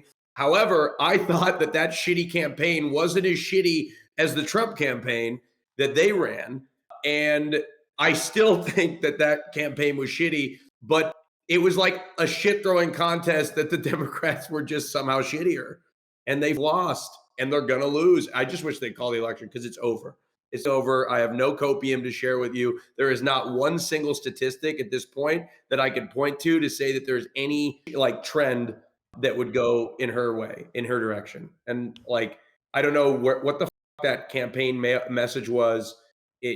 There's not, like the person on NBC said it, there's no, like, she's losing ground in the biggest part of the vote that she needs, like in Philadelphia. She's losing ground. She's losing ground. Awesome. We brought you in to do hopium, dude. No, there's no. Election. I think New York Times Needle is at like 90% Trump. Yeah, it's insane. Like, look, the only thing I'm happy about is I didn't get on a plane to be miserable. At least I can go to bed in my own bed tonight. Yeah. Son of a bitch. You were supposed to be here. We would have won if you were here. Yeah, we may have. I mean, I don't know. Yeah, something I just noted. This is for those who know, but Jeff Jackson actually won his race for North Carolina Attorney General, the TikTok Democrat. He won by like 3 points. Is that, well, that's good. Yeah. I mean, at this point, aren't they on track to like win the House and the Senate as well? I think the Senate at this point, I think, is the Republicans are clearly going to win. Like the question going now is like, can Democrats hold on in like Wisconsin, Michigan, Pennsylvania at the Senate level and not like totally like get in a position where Trump is like at 55 Senate seats, where maybe like you can have the more moderate members of the GOP like vote against some of his craziest shit.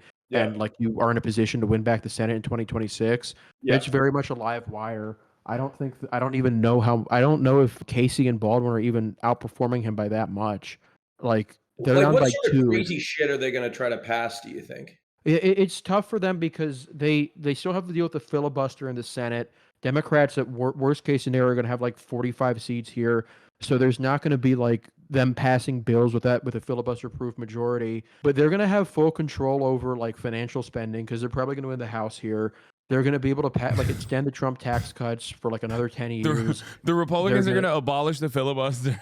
Yeah, they're going to abolish the filibuster, the pass anti-Medicare for all. Just kidding. They don't have to do that. You want to know why? Because Democrats will caucus with them every single time. Remember in 2017 when Trump was like, we're going to do the tax cuts? And Chuck Schumer's response was, well, why don't you send us the bill earlier so we can agree with it? I was like, that's it. That's what it's so cooked. Like, there's always room for the Democrats to concede to the Republicans on right-wing legislation. Fear not. They don't need to ever abolish the filibuster. Yeah, I mean, Americans do what Americans do, and they did it again. The Democrats provided no alternative that excited anybody. It was, I mean, the only shit they were running on was like the most abstract bullshit, like about like, oh, we represent turning the page from the Trump era, this last 8 years. But it's not the Trump era, this last 8 years. You were in power for half of that time. You governed during during the inflation crisis, generationally high interest rates. Like it wasn't him. That's not how people saw it. If you wanted to make an actual like break from him, you had to do it in a way that mattered. Ted Cruz has won re-election in Texas. Yeah. She's going to win. She's going to lose Texas by like 15 points. Yeah. The entire electorate moved to the left. Didn't you say Minnesota? I overheard you saying Minnesota's a toss-up. Minnesota on New York Times, let me check what they have it as. Minnesota is lean D now. She is currently projected to win a state that Biden won by 3.7. So I guess maybe there was a little bit of a Walz boost. Goodness. Yeah. So I guess she won't lose anything beyond the main swing states, even though she really cut it close in New Hampshire, New Mexico. Yeah. The story of the Texas Senate race. Ted Cruz won Latino voters by 6 points per NBC News exit polls. In his last race in 2018, Cruz lost Latinos by 29 points. That's an insane swing. A 35-point swing. Cruz has never been good as a politician. He underperformed Romney. He barely beat Beto. It's the Cruz mentum. I think it's his world. We're living in it. I'll say it. Yeah. He's just the best. So do you think they're going to try to go like full fascist and like not let us vote again? I don't know. I mean, I think Well, that's not a good answer. Fuck. Yeah. Well, Well, the thing with that is that like if they were going to do it, they would have done it the first time. They're still not going to have a filibuster-proof majority. But like Alito and Thomas are probably going to retire, and they're going to have like a Supreme Court super far-right majority. I mean, like this is the post J6 Trump. This is like a guy who tried to overturn the election, kill his own vice president, and like has immunity from the Supreme Court. Like, who knows what he'll try? But like, oh yeah. I mean, I forgot that the Supreme Court gave him additional extra protections when he's engaging in presidential acts. That's gonna be fun. Maybe we'll go to jail. I don't know. His sentencing is next I month. guess. What is Biden gonna say about this? Biden's just gonna say he would have won. That'd be funny. You should have made me dropped out, Jack. Yeah, Biden doesn't know what year it is. Okay, Biden already said that he wasn't even attending the Kamala Harris party because he knew that she was gonna lose. Yeah, this is for those who know. Bonnie Willis won her re-election. Yeah, in Fulton County. Good job. You won by 50 points. Oregon won. She won Oregon. Yeah, Oregon. She's at 200 electoral votes now. Awesome. That's right. Oregon's standing strong. Just shy of the 70 that she needs. Yeah. A lot of people in the chat are asking, like, is this the red mirage? Is this the red mirage? Now, normally I would tell you, wait for all the votes to be counted, but you still have to look at her current performance, right? Like, she needs to reach a certain level in her current performance for this to be just a simple red mirage and not like a victory for Donald Trump. And right now, she's not meeting those expectations. Yeah, we're just consistently seeing rightward swings that are large enough for Trump to win in all these swing states, just across like practically everywhere in the country. There are areas where he's winning by like a shit ton. There are areas where he's making massive swings to the right. There are areas where like he's making smaller swings to the right. But the areas where he's not, that aren't swinging to the right, are like few and far between. Like you, at this point, you just have to see such a localized like blue wave in these specific areas. Like it's just really That's not how that works. Is the point? It's not how it works. You're asking for a miracle. Yeah. It's hopium. Yeah. Jackie Heinrich, a senior White House correspondent for Fox News, says 3 sources close to Harris are expressing concern that Harris's path to victory may be too narrow to overcome. One source at the Harris Friends and Family Party says her path is so narrow and she's not doing what she needs to do in PA, Michigan, Wisconsin. The exit polls I saw hours ago are all accurate. They need to suddenly outperform those. Don't believe that will happen. Asked about this, a second source close to Harris told me, I 100% agree. The path to victory is very difficult. His numbers are higher than expected in counties where he should be losing by larger margins in PA and Michigan. A third source close to the campaign said, I think we're losing this. Hearing word that Harris may come to Howard University soon, but not for another hour. Yeah. Yeah, it's over. At this point, like if you're a Democrat, you just need to worry about managing your losses, like in Congress, to see if you can make a comeback within the foreseeable future. Because like past this point, like at the presidential level, it's just so narrow. It's just not there. Yeah.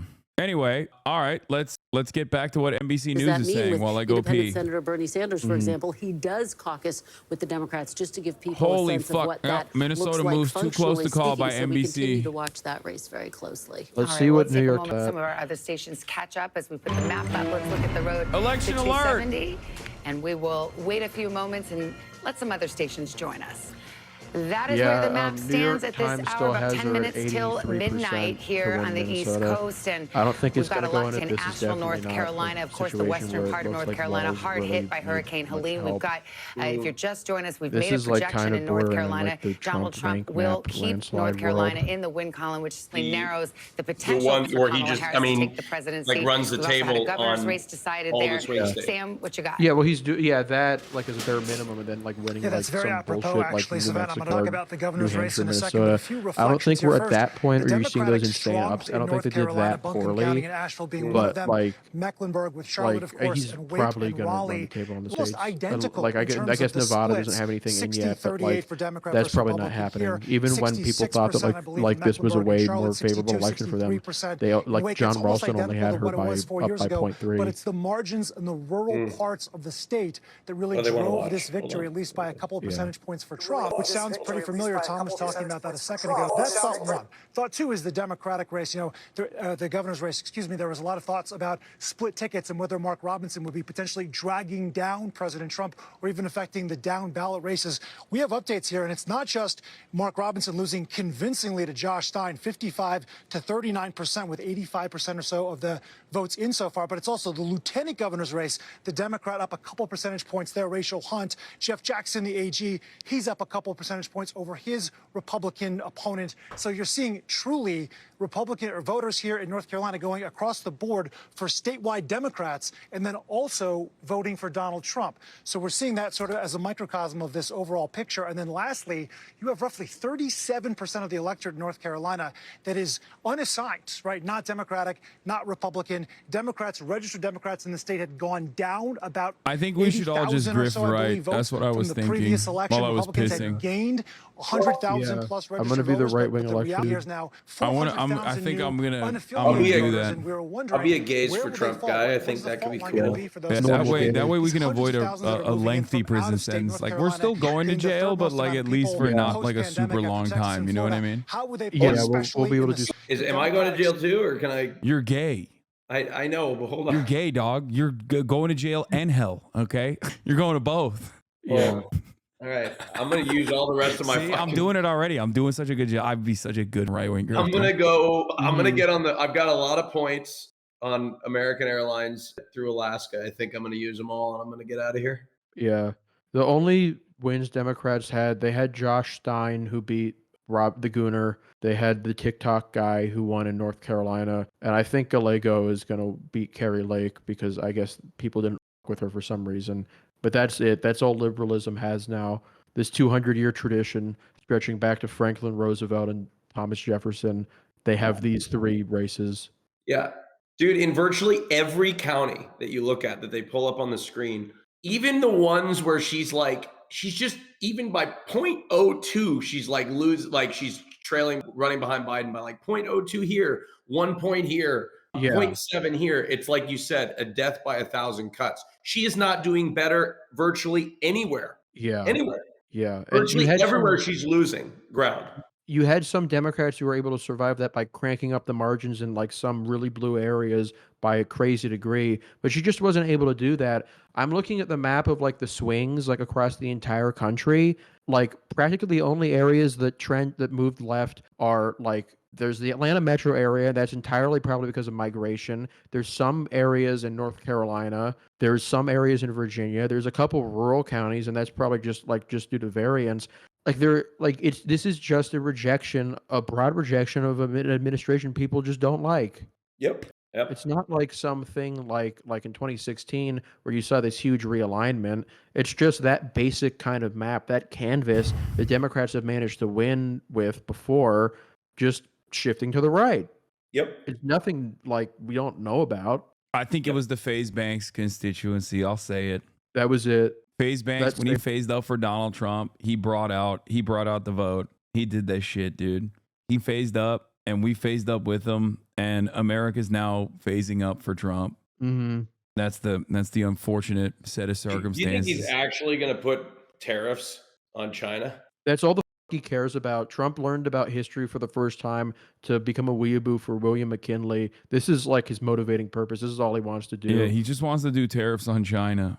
Which, I mean, again, silver lining, it is going to destroy the Trump merchandising business, which is the backbone of rural America. You go to Galveston, you're going to see only Trump merch stores, okay? This is like the most resilient industry in, plus 35 red counties all across the nation. They have they don't even have a hospital anymore. They don't even have like a functioning grocery store because Walmart came in and then they gutted the competition and they off when they couldn't eke out a profit margin. But they have 11 Trump merchandise stores, and every single one of those 11 Trump merchandise stores is going to be destroyed. So that's the one silver lining. I like to look at that. I like to look at, the good and the bad. I like to weigh it together. So when the tariffs come kicking in, you know what's not going to be hurt? Ideology.shop. The merchandise that I make is American made, baby. American made. American garment manufacturers, union made.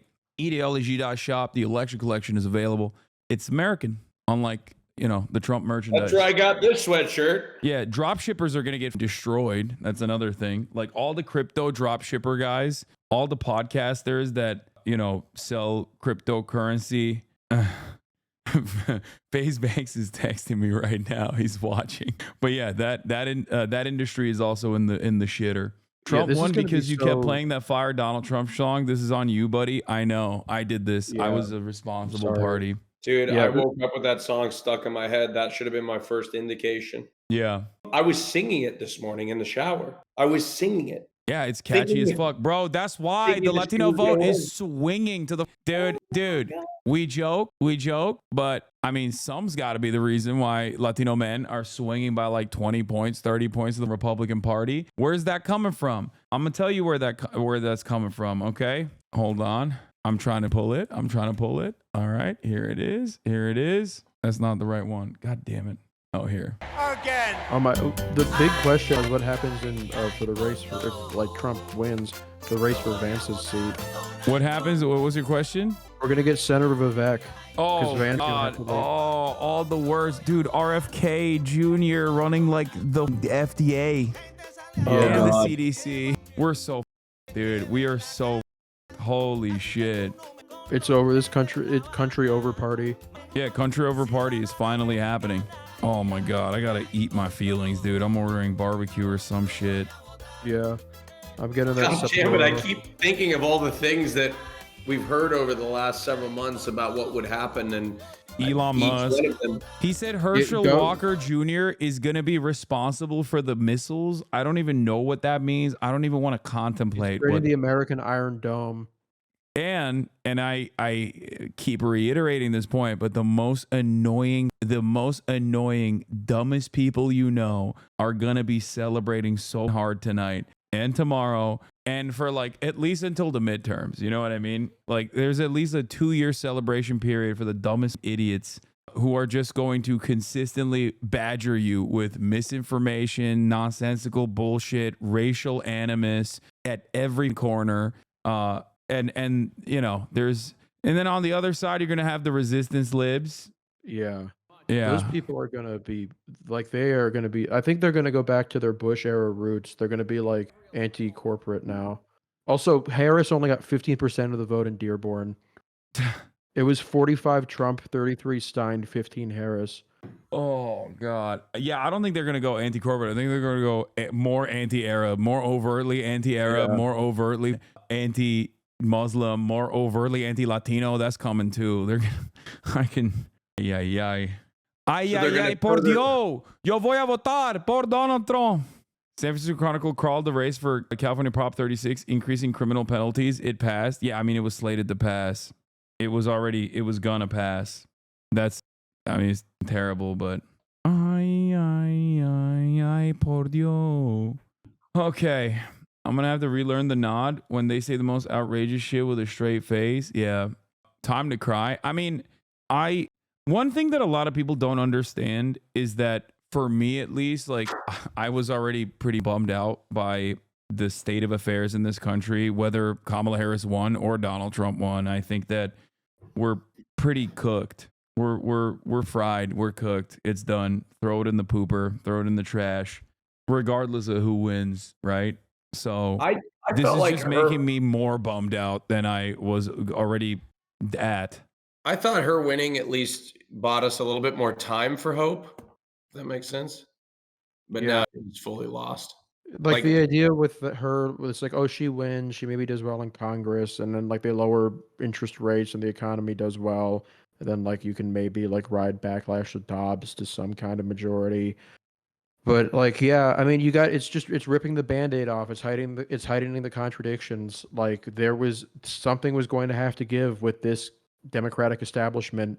They were never going to be capable of like sustaining this long term because they cared more about war than winning. And like, this is what you get. Yeah. All right, let's get to Kornacki. But it's important. Trump's gains with Hispanic voters. You're absolutely seeing it here in Luzerne County. He's going to win this by more than 20 votes. That's a significant jump for him. His campaign said he was going to do that. They did do that here. We also saw him make those gains in Lackawanna County right next door earlier tonight. Also, where we're getting some clarity in Pennsylvania, South Central Pennsylvania, Lancaster County. This is one of the counties where you can see in 2020, Trump got 57-41. It's 57-58 if you round it 41 now. This is a place where Trump slipped in 2020, where Democrats wanted him to slip further. That's not happening. This is a big region population-wise. It doesn't get the same attention as Philadelphia.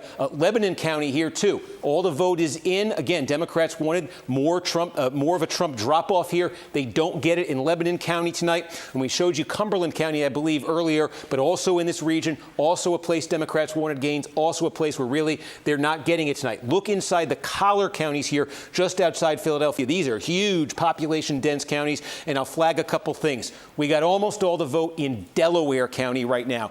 Of these core collar counties, this is the most Democratic. It's the most collar of these sort of, of these three, of Delaware, of Chester. This is not like random doomerism for no particular reason. The reason why everyone is doomed out is because the state of affairs shows Kamala Harris slated to lose Pennsylvania and potentially Michigan and also Wisconsin as well. Not that it matters. If you lose Michigan, if you lose Pennsylvania, it's over anyway. So that's the reason why we are upset. Like, there is no, like, I see no purpose in trying to tell you that, like, oh, here's how it's going to happen. Here's how it's going to, here's how we're going to find a victory for the Democrats here. Like, there's nothing on the map that shows that. This is yeah, exactly. And you have like cases like Gallego where he is like, I mean, he kind of ran to the center, but he beat Kerry Lake, who is like a Trump toady. You're probably going to have a number of Senate Democrats. I don't know if it'll be all of them, but at least some of them who are going to be able to win in these swing states where Trump is winning. We have a whole suite of Democrats who won in 2022 in these states that are voting for Trump. Warnock, Whitmer, like, I don't know, like Kelly, even goddamn Fetterman. Like there's there's a path here. We know how to win against these guys in these kinds of elections. You just can't do it like this. You just can't do it like this. You can't do it by prioritizing this bullshit ideology over everything else. Yeah, I know Fetterman sucks, but like he won Pennsylvania by 5. Yeah, New York Times showing that Trump is slated to win. 85% of the estimated vote totals have been reported so far. Oh no, that's looking at Pennsylvania alone. Hold on. Where's the needle? God damn it. Yeah, Trump's chances of winning is at 90% chance of victory, and the Electoral College gains looks to be about 301, which would mean that, you know, like Minnesota still leans D, Wisconsin is leaning R, Michigan is leaning R, and Pennsylvania is leaning R. The fact that, I mean, Minnesota being lean D is also with 55% of the votes in. I didn't hear no bell. Pennsylvania's got 85% of the vote in. They counted fast. Yeah, they really fixed the laws after 2020. They counted quick. Yeah. AUKUS votes haven't been tallied yet. Dude, this shit went downhill after they locked up my boy Ryan Ruth. You know what I mean? We're now living in the ashes of a post Ryan Ruth universe. You know, the man was just walking around exercising his right to bear arms, and they were like, nope, you can't do that around the president. Sorry, you're going to jail. You know, Ryan Ruth had 1,000 NATO-trained Afghan voters ready to go, ready to be deployed into every swing state. He could have done it. He could have done the damn thing. He would have put the 1,000 NATO-trained Afghan soldiers in the swing states. Oh, let's hear what Jen Psaki has to say. 81-page economic plan, or whatever their other plan is. Good job. And that's a different I disagree conversation. with you a little bit, Jen. I do think there was policy, but it was more around the record. So, I mean, Donald Trump was running as the incumbent president without being the incumbent president. He was running on his record, primarily prior to COVID, and reminding people, whether it was on the immigration, the economy. I mean, I remember when I was on the 2020 campaign prior to the pandemic, I think we were down. How do you for reconcile with they were too online? They still were. This is not like They still were. This is not a fantastic result for the Trump campaign either. What are you talking about? Yeah, they should have won by more. Biden was minus 18 approval. Like, oh, you won all these states that were close 4 years ago. Awesome. Against Kamala Harris. like they could have. I mean, this is obviously like a good result for them, but it's like there's something is going to give with that. It's not going to work in governance. Like if you thought that they were full of themselves after 2016, they let that like fluke victory, like they rode off that shit for like 8 years. They are never going to even consider moderating anything ever again now. Yeah. Cope. No, you're right, actually. Constantly chirping about like immigrants eating cats and dogs, which even the Republican base of support said was weird, was actually really positive. Yeah. Dude, that you guys live in a totally different universe, I think. Like I just don't understand it. Yeah, this is the thing that's annoying because every time like you have like an election like this where one side wins, even if it's like a close race like this is, like even like all these states are probably going to come within 2 points. It's not like 2016 close, but it's like still relatively close. Like people act like everything the winning campaign did like is genius, but like that's just not how it works out. People treated the Trump 2016 campaign like that, and like he was really unpopular throughout his term and he got booted out after 1 year. Like there's a give and take here. Like these were I would say these were both two very poorly managed campaigns. Like we don't need to pretend like everything they did was smart. Yeah. I mean, I said both campaigns were I said both campaigns were doing poorly, and I thought that the Trump campaign was outperforming the Kamala Harris campaign on the being poor margin, but it seemingly did not matter at the end. There were enough, it seems like there were enough podcast voters that were like, nah, actually I will take a shot in the dark at this guy. You know, he's going to fix the economy. He's going to do tariffs. That's so funny. Yeah, his brilliant campaign was literally just constantly talking about trans people and like immigrants and stuff when everyone was like, please fix the prices. So in the absence of Kamala Harris having like a good communication strategy on how to fix those prices, and also Donald Trump routinely refusing to say anything about it, I guess people were like, yeah, well, I guess he didn't fuck up the prices. I remember the presidency fondly. You know, shit wasn't as expensive as it is. That's really the American voter. Bro. American voter economy. Dude, Decision Desk HQ says that Democrats might win the House. How? Where? Decision Desk HQ said that Democrats are favorites in the House. If they won the House, I feel like we'd kind of win tonight. Yeah, that would be the split mandate where like they say we don't with Biden, but we don't want like Republicans in charge. The statement sent by the campaign chair, Jen O'Malley Dillon, saying basically, okay, I guess we're gonna have to wait a week for like whatever results come out from there. That they believe the blue wall states are their best going forward at this time. Oh, you son of a bitch! You got pizza? Yeah, it's cold because I ordered it when I thought she was gonna win, and I haven't been able to eat. We're gonna keep at it tomorrow, but we wait to hear from Kamala Harris, of course, in the course of the next couple of hours. We'll let you know. Jen, how important are notes like that? My dad voted for Trump and the Democratic House candidate. I wish I was joking, but he said he voted for him because he was good on Israel. That's my favorite. That's my favorite situation that Kamala Harris literally was like, please, I promise you I hate Arabs. Like I hate Arabs. I love Israel. And like still people that only care about that just went and voted for Donald Trump. Just like when Kamala Harris was like, I'm going to be the border mutilator. Okay. Arm me with an M60, put me in a Black Hawk. I am going to rip Guatemalan migrants into shreds with my automatic machine gun. And then the Republicans would be like, no, you're not going to do that. I'm going to do concentration camps and Adolf Hitler on every person that is even remotely brown.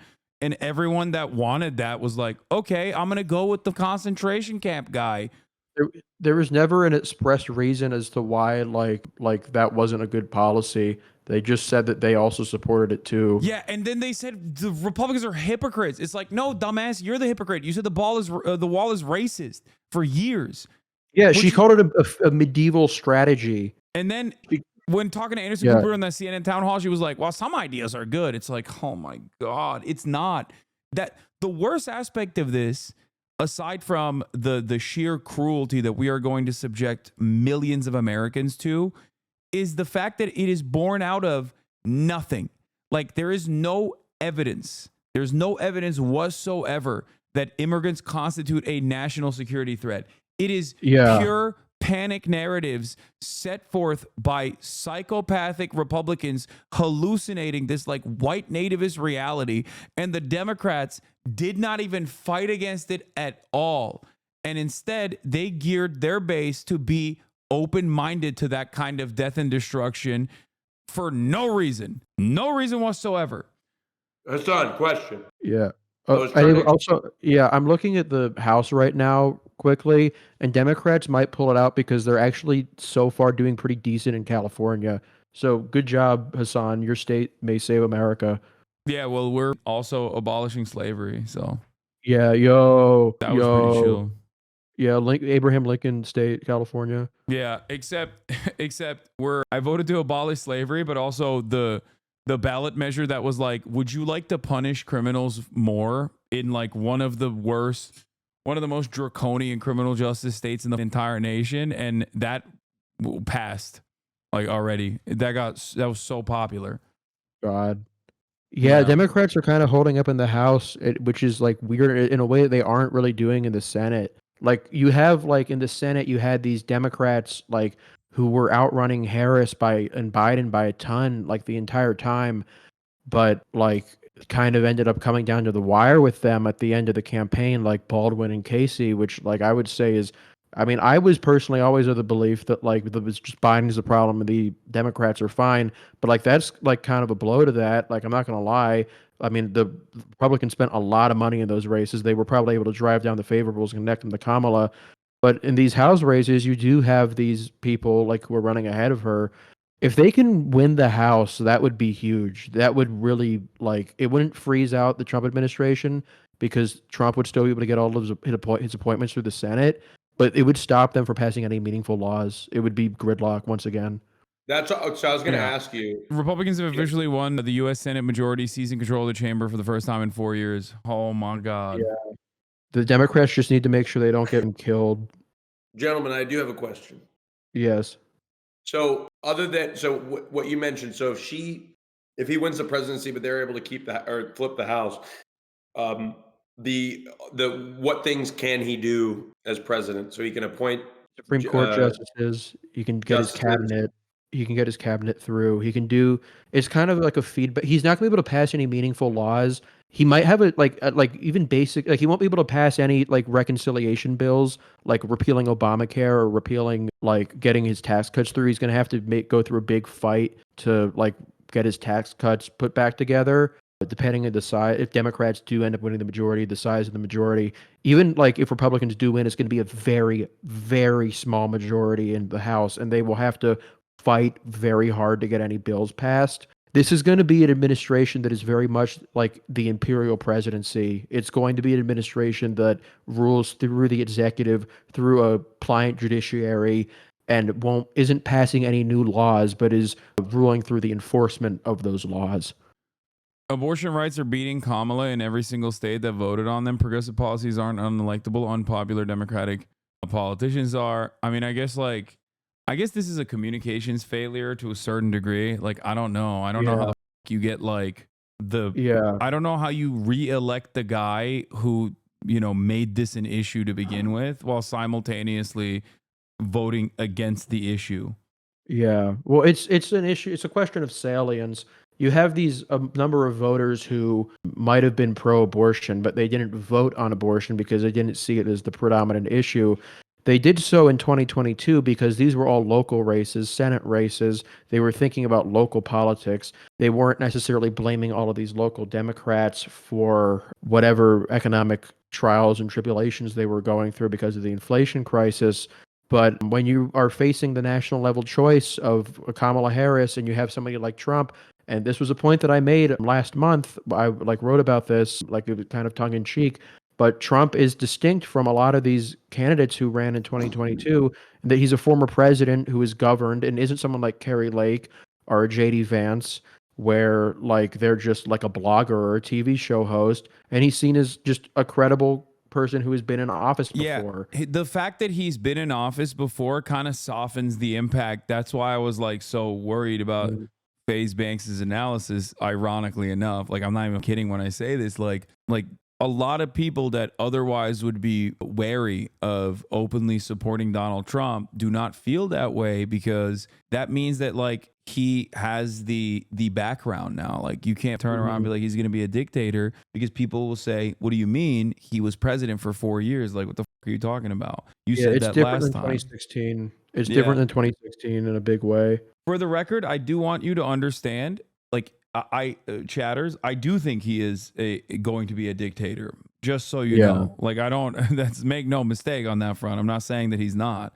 He's a fascist. What is this? Amy Klobuchar is outrunning the Harris-Walz ticket by 11 points on her way to re-election in Minnesota. Have to wonder. Wait, that's it? Have to wonder. She makes a rerun for president in 2028. Oh my God. Here's a fun liberal copium moment. Biggest fear is that when Pennsylvania, Philadelphia, Detroit, Milwaukee, and Phoenix finally report results and the slingshot effects boost Harris in each state, Trump and MAGA will claim fraud or rigged election, because in the Trump world, only votes counted by 11 p.m. are valid. No, I think there was some more stuff you had to be afraid of there, man. That was not the biggest fear, I don't think. God, Brown only lost by 4. Shit. The man. Liz Cheney, they're calling it the Liz Cheney effect. This is insane. I mean, I know Land doesn't vote, but like, come on, dude. No, Land does vote here. Literally, like, look at New York. Like, look at these urban areas. You saw massive Republican swings in New York. Yeah. That Land does vote. That sure as hell votes. Bro. And New York already saw a big Republican swing in 2020. This is the scariest image I've seen from this election. Like, this is so, oh my God. It's not as bad as 2016. She kind of did hold up among whites. There's like, it's funny, the electoral college bias that was like so scary is actually probably a lot less now. Like, she probably could have won the election while just barely winning the popular vote. Like, in terms of just the efficiency of the coalition, it's not as bad as it was in 2020. But like, yeah, she did not really hold up any water among anybody except for the most suburban counties in the country. Yeah, I don't know where we go from here. This is just like the scariest image of all time. We're waiting on Donald Trump, chat, who's going to be delivering a speech. They're watching Jake Tapper. 4 years ago. Oh no, they're watching CNN at the Trump rally. Oh hell no. Oh no. Guys, no, I'm no.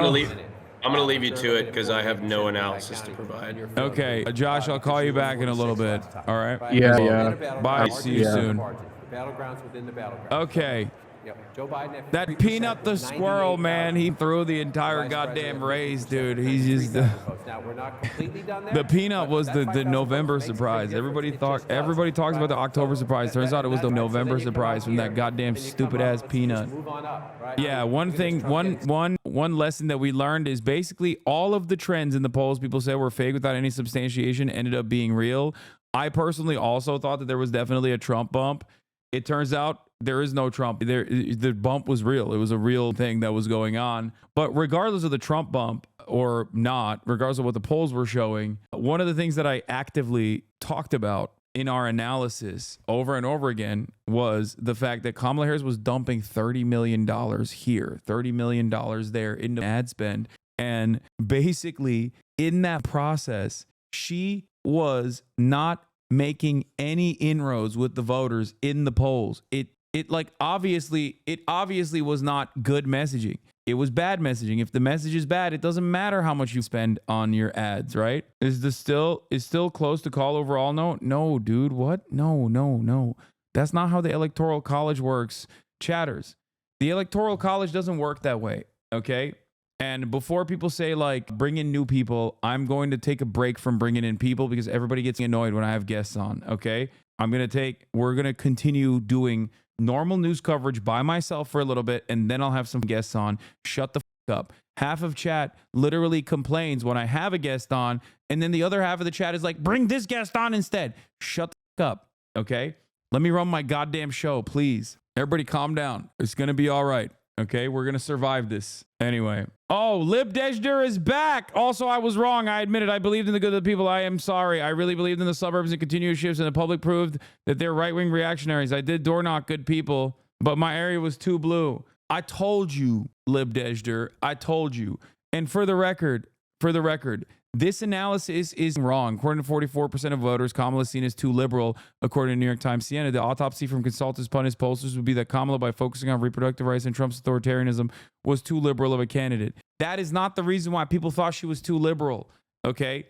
Americans do not understand what the fuck these concepts mean. They're dumb as shit. Look to what they actually respond positively to, please. They are not like slammed into the New York Times. They're not like focusing on whatever the floats in the liberal halls of academia, okay? They thought Kamala Harris was too liberal because she is a black woman from California, okay? That's why they thought she was too liberal. But it doesn't matter. She could have overcome that issue by having policies that truly spoke to Americans and their pain and the frustration that they experience. I can't believe I keep repeating this. This is literally like, this is what democracy is about. I don't understand why people refuse to recognize this, okay? If your goal, if you're a loser, I did not say that. Wait, what? I'm not talking to you. I don't know who the f you are. What's wrong with you? What is happening? All right, there's 260,000 people in here, chat. Please, I'm not personally talking directly to you. I know it sounds like it because I'm like probably in your living room speaking to you directly from your television, but like I'm not talking to you directly, please. Anyway, so Obama's electoral success makes no sense if you believe these people believe Kamala being too liberal. Yeah, Obama's electoral victories does make sense because as a black man, he came in to a situation that was so permanently for 8 years. The economy was destroyed. Unpopular wars were being advanced by the Republican Party. Everyone was sick and tired of the Bush administration. Okay. And he represented hope and change. He communicated progressive policies. Okay. He said he was going to do card check. He was going to do so many things. I mean, obviously he didn't follow through on it, but yeah, look at this. I cannot believe what I'm seeing, but Kamala Harris is going to win New York by the thinnest margin in a generation. Looks like the state is seeing roughly a 10-point shift to the right. Neighboring New Jersey, much the same. May get D+6, down D+16 with Biden. Obama ran a campaign, a progressive campaign. I've been here the whole night. You just were busy. I am sad and just drinking, so whatever. Sadly, I know I will be okay as an older white man with good income, but marginalized people I know will die because of Trump, and I don't know what to do. Help. Okay. We're just going to do what we did when Donald Trump became president in 2016. Okay. If you don't believe me when I say this, look at the past performance from the 2022 midterms. Okay. The reason why polling wasn't trash. It was 100% correct. What are you talking about? Why is polling so bad? Polling was slammed. It was right on the money, chat. It was right on the money. It's definitely, I ordered a burger. Polling wasn't trash at all. Polling was so correct. No, I don't want anything else. Bro, the only reason we made it through 2017 to 2021 under Trump is because he made the mistake of surrounding himself with people who weren't complete lackeys. He won't make that mistake this time around. Worse than 2016? I think so too. I think he's also going to be significantly more vindictive, significantly more vengeful this time around. But I don't know, man. Maybe he'll kill me and you know, I'll be rid of all these issues that I'm experiencing. But in the meantime, I will be eating this triple cheeseburger with bacon. Okay. That's what I'm going to be doing.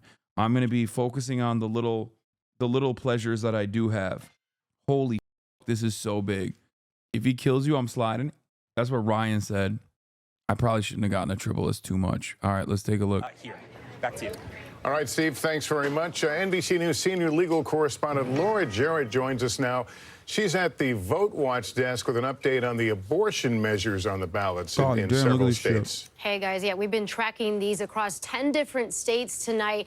And at least so far, we can make calls for 4 different states. And it's worth noting here, the places where the abortion referendums have actually gone through and passed are places where abortion rights are not in jeopardy. Places like Colorado, where abortion is easily on the ballot there and has managed to pass. The first one, New York. York. Again, obviously you can still get an abortion in New York, but there was part of a package of anti-discrimination laws to try to shore up these rights. Again, these are constitutional amendments. The next one, in Maryland, you can get an abortion up to the point of viability, around 24 weeks of pregnancy now, and it again will be enshrined in the Constitution. The big exception here, guys, Florida. That one was different because it required a supermajority to pass, 60% of voters, and it did not meet that threshold, falling just above it, just short of it, around 58%. So that one, the abortion referendum failed. It will not enshrine constitutional rights to abortion in the state of Florida, and the 6-week ban will stand there. Guys, we're going to keep watching other states like South Dakota, also Missouri, Nebraska. The referendums are still on the ballot there, and they're not yet at a point where we can project those. Send it back to you. Dude, that's like crazy. Florida. We got a new guest on our Florida panel. We got former Housing Secretary worse Democrat off Julian than Castro fucking and Missouri, Republican dude. Mark Lauder remains with us. He was the communications director for Trump's 2020 campaign. Nice to have you both with us. Congressman, I have to ask you about the Latino vote, because we're looking at an exit poll that shows Latino men broke for Trump by 10 points. They went for Biden by 23. That's a 33-point swing. How do you make sense of that? Yeah, I think all of us are trying to make sense of that. Look, you know, this is one exit poll, so I'm not prepared to draw complete conclusions from this, but I think it's safe to say, right? We've seen enough evidence that there was a significant shift among Latinos. I attribute that to several things. I think that you were talking about divides earlier, right? There's this, in this Trump era, the rural-urban divide, also around educational background. I think that's true in the Latino community, too. If you notice, particularly in these places that are more small town and rural, he has picked up significant Latino support. I think we're seeing that in places like Pennsylvania. In addition to that, from what I could gather, the economic message really resonated. You have to remember, this is a working class community by and large, and all of those messages he stuck to about we had the greatest economy and, you know, look how bad inflation is and so forth. I think that played well this year. I'll be interested to see whether there's a difference in Nevada and Arizona. Those are states where the Latino community is much more organized and has been by Democrats for longer than in places like Pennsylvania or some of the other battleground states. We've got to make a call here, Secretary. This is NBC News projection in the state of Georgia.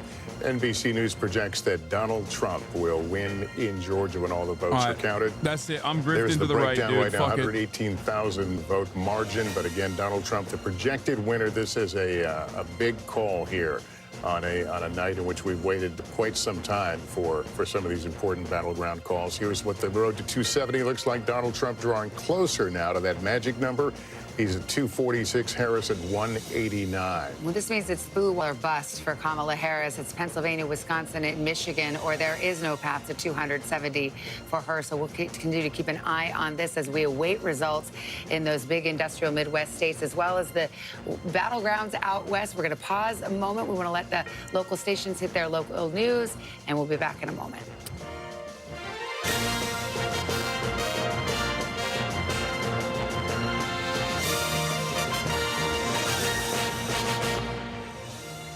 And welcome back. That news is sinking in that Georgia will go into the Donald Trump column here tonight. Certainly a major piece on and putting Donald Trump even closer to that magic 270. I was just looking over at Tom, who's doing the back of the envelope math here. So I'm gaming show up us the our scenario math. here. Yeah. I just want to make this very simple for us here and also our viewers at home. So we've projected Georgia and North Carolina for former President Trump to go back to the White House. Look at his number right here, 252. If he wins Pennsylvania, he's going back to the White House, 271. It's coming down to Pennsylvania right now for Republicans. What the math changes now for Kamala Harris, right? Because now she no longer has a Sun Belt strategy. She's lost Georgia. She's lost North Carolina. If she wins Nevada and Arizona, she's still going to have to pick off 2 states in the blue wall. She no longer has that path. Listen, if she wins the entire blue wall, yes, she'll go back to the White House. That is still an option for her. Listen, Wisconsin, Michigan, and Pennsylvania, she has to win all 3. But it looks like this is the entire game for her right now, guys. By losing North Carolina, losing Georgia, things have just gotten much easier for former President Trump. We're going to be watching Pennsylvania more than ever before right now because those 19 electoral votes will put him over the top if we project that state for him. Guys? All right, Tom, thanks very much. So we'll turn to Secretary Castro here. Your thoughts on, at this point, where we are and where this is going to go? It feels like 2016. Honestly, it feels like 2016. And just the path becoming smaller and smaller. There are still votes to be counted, and we saw a lot of enthusiasm today. And so it's possible that you have significant election day voting that could change this. But what I've noticed is just in county after county in Pennsylvania. What's next is we do January 6th, boys. Let's go. And that she's been underperforming what Biden and Trump did in 2020. It's our turn now. And Stop that's, the steal. you know, for Democrats, has to be worrisome. What do you attribute that to? I mean, it's early. I mean, but when you look at that, you can't say they didn't park in Pennsylvania. They did, you know, and they have this superior organization, most analysts think. What do you think was the difference maker? You know, I think she was put in a very difficult position by President Biden. I hate to interrupt you, I'm sorry, but we have a call in the U.S. Senate that will change the balance of power in the U.S. Senate. NBC News now calling GOP control of the Senate. With the victory of Deb Fischer, the incumbent in Nebraska, who was given quite the run for her money from an independent there, Dan Osborne, who said he wouldn't caucus with either side. But it went down to the wire. But in the end, the Nebraska Senate goes back to the Republicans, and that gives a leg Kamala up to Harris is the vice president. She can refuse to certify. Mike Pence style. They should have won it based on how the map looks, and it obviously we are now projecting that they have it here. You've got that False Nebraska pickup. electors? Montana is still hanging out there. I'm also looking at some of these other races that are very, very close, where there are Democratic incumbents in the Senate. Do the right thing, Kamala. This is significant, obviously, for the balance of power in Congress and for whoever ends up in the White House, especially if it is former President Trump. A lot of eyes are going to be on what the House does, where the House goes here with. Someone in the chat said that meat is hitting him. So Ryan Nobles, our colleague who is here somewhere. He covers it. The He covers Capitol Hill. Hill. Ryan, what we know now is the Republicans have control of the Senate. What we don't know is the margin, and you still have a very vulnerable Democratic seat out west in Montana. We wait for Michigan. We wait for Wisconsin. What are you hearing? Yeah, Savannah, I think of all the outcomes that happened here tonight, this is probably the least surprising. Republicans felt very confident about their chances of winning back the Senate, just given the map. There were 10 competitive Senate races across the country. 8 of them were held by incumbent Democrats. And the places where they were battling out these races were in places where the elections were expected to be very competitive. And we see that playing out here in a big way tonight. I do think perhaps the most interesting dynamic that's now playing out at this hour is that where Senate Republicans were confident of winning the majority, but they were very much talking to us about the idea of 50+1. They just wanted 51 seats to make sure that they would have the Senate Majority Leader, that they could control the legislation that came on and off the Senate floor. They're now talking about perhaps significant margins. They are now looking at that blue wall the same way that we are looking at the blue wall in terms of the race for president, and seeing real opportunities for pickups in places like Wisconsin, in places like Michigan, in places like Pennsylvania. These were areas where Democrats were hopeful because they had strong incumbents there, or they had strong challengers, people running in open seats like in Michigan, who they thought they'd be able to run ahead of Kamala Harris, even if the race was close at the presidential level. Donald Trump's margins seem to be bringing those Republican candidates along with him in states along that blue wall. And then don't forget, there's 2 other Senate seats that are still on the balance as well. I know you already talked about Montana, which Republicans feel very confident about, but we also have Nevada and Arizona. Arizona Republicans were not that bullish on. They did not have high hopes for Carrie Lake, I mean, it's not the looking candidate good. there. The scenario in which they thought Carrie Lake could win is the scenario that we see playing out right now. And that was a big Donald Trump victory that would bring her across the finish line. So there's no doubt that there are a lot of very happy people in the Senate Republican caucus. And this is going to be a very different looking Senate Republican caucus, one that might look a lot more like the House Republican caucus that we've covered over the past couple of election cycles. So there's no doubt that there's going to be a lot of change in Washington that means as that a they're result of what we kooky. see playing out here. Yeah, They're different crazier. leadership too. Senator McConnell stepping aside there. Let's go to Kelly O'Donnell, who's also there, certainly is a veteran of the Hill. We await who will control the House of Representatives, and we may be waiting for weeks for that one. But Kelly, what's your takeaway here? Well, certainly if the Senate Republicans have this way of reshaping themselves, and it is without Mitch McConnell, who's decided he's not going to be in leadership. And so it will be more in the form of Donald Trump. And if Donald Trump becomes president again, then you have that kind of tasteful nude partnership photo where shoot he if will have more of Pennsylvania? an opportunity No. to drive the agenda. Now, if the House goes to the Democrats, then they have the counterweight, and they have the power of subpoena and the power to be an agitation to a Donald Trump if he returns to CNN the just White put House. up a map of inflation versus wage increases. The parts in the blue are where wages outpace inflation. Parts in orange are where inflation outpaces It is wages. up every 2 years, 34 seats this time, and it was favorable territory for Republicans. But for the partnership between a White House and at least one chamber of the Senate, of the Congress, it makes such a difference.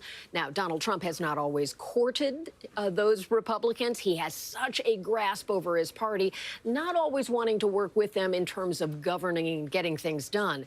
But he has infused his brand, his personality into this Republican caucus, and that will mean sort of a Trump-style reflection in the Senate, perhaps more than we saw in his first term, because you won't have. Okay, let's look at this. Exit polls from the 2024 presidential election. Kamala Harris, 44%, or 54% women. Donald Trump, 54% men. How different age groups are voting. In the United States, holy 18 to 29, 42% going to Trump on the exit polls. 18 to 29, 42%. Kamala Harris is beating in 65 plus. The bottom fell out, dude. That's it. The bottom fell out. I hope women stop dating men at this point because men vote against them every time. That's not how this works, chatters. Like you have to actively tell them, like, you know, shit's gonna be fine. Okay, you're gonna get a job. We're gonna get you a job.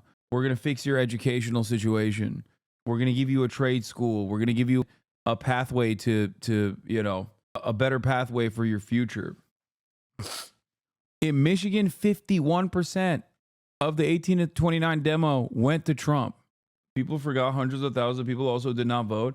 It's not just them. It's people that go out and vote for the Republican Party. The Latino vote is one that is going to be talked about quite a bit. If you recall, I talked to Greg Kazar, who won his race again in Texas, about this specific issue. What did I tell you? This is something that I've been talking about for years and years and years. The Latino vote, especially in a place like Texas, is very unique. They want more government initiatives, but they also have a tendency to be more socially conservative. If one side is hamming up the social conservatism and the other side is not talking about government initiatives that might help them, yeah, they're going to go and vote for the guy that's like offering them shit. It's that simple. When you don't make an argument as to why people need to vote for you over the other party, they're not going to do it. They're just not going to do it. The Texas GOP Latino outreach has been so successful. They basically nationalized that entire structure. Young men who voted for Kamala on top right now, hella cred with the shorties. I don't think that's how it's going to work, but Kamala Harris is no longer speaking at Howard University tonight. Large crowds have already begun to leave. It's another sign that it might be over. Is the election done? I mean, it's not fully done yet, but once Pennsylvania falls, it's over. But yeah, they know it's over. I mean, that's why for the past like couple of hours, I've been telling you that it's kind of over. Yeah, 160K behind in PA with 700K left. She needs to win with a 70-30 margin. Too big to rig. Yep, they did it. Browsing r/Kamala. I feel bad making fun of this person. Like, I feel bad making fun of this person. It's like, it's sad, you know? Like, you look at that and you're like, it's cute. It's a cute image. Blexis is real and it can't hurt you. Yeah, dude. Bro, when are we going to start to steal? I'm starting to get worried. Guys, I just don't understand. Can someone explain to me how Kamala Harris lost this election? Because, like, I thought it would be awesome if she kept saying how similar to Joe Biden she is, you know, after she replaced him. Because when Americans were like, hey, you're too old, you can't run for president anymore, I wanted the person that replaced that person to be like, I'm just like that old guy you hated. But I also was a big fan of the former old guy's policy of, we are also the border party now. We're the muscular border control party. I really like that because, You know, I also want to kill every undocumented immigrant in the country, but I'm also gay. That's the only difference. That's why I'm voting for the Democratic Party. Like, what argument were you presenting there? I just want to know. Like, I wanted to just make sure that the Customs and Border Patrol, that's 52% Hispanic already, was also gay. And in which case it would have been fine for me. That was what I was advocating for. I wanted them to do land acknowledgements while they're shoving Guatemalans into concentration camps. You know, that's my personal choice. That's why I wanted to. I just, you know, it felt like every step of the way, the Kamala Harris campaign was like tailor made for me. Whenever she said, I've prosecuted transnational border gangs, I thought, yeah, I like that. Whenever she said, I'm a small business, I love small business. I love small business. I was like, that's so me. I'm small business. I'm Brian Kilmeade. I'm small business. That's what I said every time. But I never could have imagined my favorite politician that was undermined by Donald Trump and lost in a plus 40 red state, her own race, Liz Cheney, daughter of my second favorite politician, Dick Cheney, serial drunk driver, massive penis, killed not tens of millions, but like displaced tens of millions of people in the Middle East, destabilized the entire planet, made a tidy profit for Halliburton. That's my favorite. That's my guy. That's my second favorite guy. So when Kamala Harris started, after all of the other stuff that she had done, when she started trotting out Liz Cheney, I was like, oh my God, finally a breath of fresh air. This campaign is just for me. I can't believe it. These are all of the things I wanted. These are all the things I wanted from a campaign. And she gave it to me directly when she said, we're working tirelessly around the clock for a ceasefire in Gaza, which never would have happened if Hamas, a rapist, barbaric terrorist, did not do October 7 because they hate Israel and Jewish people as a whole, and never call it an apartheid or a genocide, or else I will lock you in prison. I was like, that's my shit. I was like, that's me. I love that. When she kept saying, we're going to do a ceasefire and a two-state solution, when she kept saying that, and then Joe Biden would go, yeah, that's right, Jack. We're going to do a two-state, no state. How about stateless, borderless, moneyless society? I don't know what's going on. I'm 800 years old. And then Benjamin Netanyahu the next day would be like, two states, suck my dick, bitch. Give me $8 billion more right now. You. And then Biden was like, look alive, Jack. You're right. You want to invade Turkey too? Go ahead. That's when I was like, that's my favorite type of foreign policy. I was like, please, more money. So imagine my surprise when the campaign gave me everything I want. I'm the median voter. That's what the media represented it as. They said this was a brilliant, bold move. Imagine my surprise when my favorite candidate that did everything for me has this devastating performance tonight. It's just shocking. When she said something that I've never heard a Democrat say, I want America to have the most lethal military. Okay. I was like, oh, thank God. What are militaries for? I mean, we should just change the Department of Defense back to the War Department, you know? Get YOLO. Don't even care about the optics anymore. So when I see this, I'm just confused. I'm like, how did this happen? Because why don't these people understand that, like, we want, as serious Americans, we want a managed, more moderate fascist government. That's what we want because we're smart. We're brilliant. We're the smart intellectual guys, not the dumb guys over there. Look at them. Those dumb guys want something different. They want what we want, but not gay. Turns out, if those are the only two alternatives, America is going to go with the other side.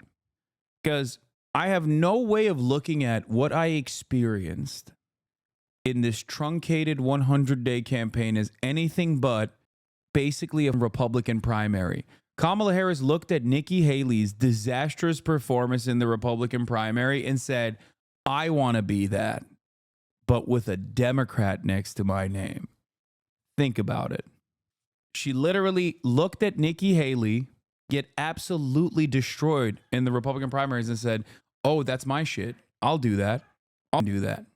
And it turns out the Republican primary redo on November 5th looks quite similar to the Republican primary that had happened that, gave Donald Trump the resounding success. I'm glad the leftists can sleep tonight knowing they didn't vote for Kamala on pure principle. Turns out right-wingers don't care about that. They vote anyway. Brother, it's not about principle. The overwhelming majority of this community that consider themselves to be leftists voted for Kamala Harris. What are you talking about? Like, what are you talking about? You are doing the problem. You're deluding yourself into thinking that it's not the campaign's messaging. This is a 2016 defeat basically playing itself out. And the exact same copium is being pushed right now. If we don't provide an adequate counterbalance to growing American fascism and instead decide we're just going to do the same concentration camps and put a rainbow flag on the side of it, we're cooked. We're cooked. Stop blaming your fellow Americans and start blaming the party. It is perhaps the absolute best, absolute greatest grift that these politicians have put together, where we never get mad at them for their shit-ass performance when we are yelling at them over and over again. I had friends text me saying hindsight is 2020. I was like, what do you mean hindsight? That's just sight. I said all of these things while the campaign was going on. That's not hindsight. That's sight. It's sight. It's not even foresight. It's just sight. We got to start punishing the losers amongst our ranks. Like, it's crazy. Yeah, there's also this. You give Kamala every third-party vote in all battleground states, and she still would be behind in all of them. So what do you do? What do you do? What do you do? But once again, we blame fourth-party voters. No, then you're going to start blaming the non-voters. But the reality of the matter is, it is the campaign's job. I don't think third-party votes are the problem. I think turnout is the problem, and I do think it's more so the Dem Party's job to boost turnout than it is to try to convert third-party votes to them. Lamafeao. Exactly. Exactly. I like that there are chatters in here who are still like, well, pro-Palestinian people stayed at home and didn't vote. Yes, dude, it's because of the pro-Palestinian voters, okay? That's why. That's why Kamala Harris lost. I promise you. They should have sucked it the fuck up and been like, I'm going to go out and vote for you, ma'am. I'm so sorry. Thank you for sending Richie Torres to my neighborhood to tell me I suck shit and I deserve to die. Thank you for sending Bill Clinton to my neighborhood. We should never, ever, under any circumstance, ever get mad at the campaign for making these massive, erroneous mistakes that you can very clearly telegraph from a mile away. You know? You do suck shit and didn't help, dude. Brother, my friend, I'm a political commentator. I cannot outflank the Democratic Party, no matter how hard I try. And let me tell you, okay, I tried in 2020, I tried in 2016. Okay, it didn't work in 2016. The fuck are you talking about? It's not working now. I need you guys to understand something, okay? This is something I've heard a million times over. This is something that I've heard a million times over. I've heard it at every election cycle. Oh, it's got to be the left. It's the left. Why the fuck won't they vote for us? It's not the left. Many of these people don't consider themselves leftists. Most people that you know that don't go out and vote, living in swing states, are not like, oh, it's because I'm a radical Maoist third worldist and I cannot vote for the Democratic rats, okay? They don't say that's not how this goes. You have deluded yourself. You've done too much Reddit, okay? Most people are just like, I don't care. Neither party represents my interests. I don't give a shit. You have to convince them to get the fuck off the couch and go out and vote. That's up to the campaign. And you know who does that, by the way? Donald Trump does that. He does. I don't like it. I don't agree with it. I think it's damaging to the country. But he does it. He gets asses off the seats. So maybe learn from that. I don't see Donald Trump ever talking about, I don't see Republicans talking about like third-party voters. How dare they? There was a third-party correction there. What did he do? He captured it. He was like, RFK Jr., come in. I'll make you responsible for the vaccine rollout. Okay? They sent Liz Cheney on a 3-state tour. They sent Kathy Hochul to PA. They sent Richie Torres to Michigan to start flossing in front of people who had lost half their families. Yeah. And then we just sit here and we're like, how does this work? How did this happen? It doesn't it makes no dang sense. It's like they were at no point acting like they were a party that wanted to win. And I kept criticizing it over and over again, every step of the goddamn way. And people kept saying, I'm being harsh. I'm being too critical. I'm being too harsh to the campaign. I'm being too harsh. I'm being too harsh. And now that I'm like openly stating like what some of the major problems were, some of the major flaws were, it still doesn't matter. People are refusing to learn the right lessons. They're like actively trying to present the problem as they just didn't go far enough. They just didn't go far right enough. Okay. NBC News exit poll. Voters becoming less divided along racial and ethnic lines. Trump is currently on track to win 1 in 3 votes cast by voters of color this year. That's crazy. The depolarization of race is upon us. Maybe they will... maybe they'll turn around and campaign different, maybe? Like, what's the expectation? I just don't get it. Let's be real. Joe did the initial and permanent damage 100%, 1,000%, 1,000,000%. The problem is Kamala Harris is a whole ass adult. Okay. She's 60 goddamn years old. You think she doesn't know that? I'm an idiot. I'm 33 years old. I'm a dumbass. I'm a Twitch streamer. I'm wearing a tank top doing political commentary. Okay. If you want to understand how baboon brained I am. And if I can see it, how the can she not see it? She doesn't have a single person in her corner that's like, hey, maybe you shouldn't say that you're just like Joe Biden, considering that he had to drop out because everybody hates him. You know? Like, not one? No advisors there? Not a single person was like, hey, doesn't seem like a good idea when you say that, considering how unpopular he is. You know, because you're the candidate now. You want to know why you're the candidate? Because he sucked. He sucked really bad. That Nancy Pelosi was like, I'm going to kill you if you keep running for president. I'm going to smother you in your sleep with a pillow. And Joe Biden was like, I don't know what's going on. Okay, I guess I'm out. We beat Medicare. I said what I said. Never, okay, never forget the Democratic Party's capacity to snatch defeat from the jaws of victory. Okay? Do not ever underestimate the Democratic Party's capabilities of snatching defeat from the jaws of victory. Kamala Harris made up a 10-point swing that Joe Biden had left in that cratering hole of a goddamn campaign. I told you. It's in news articles. Thank God.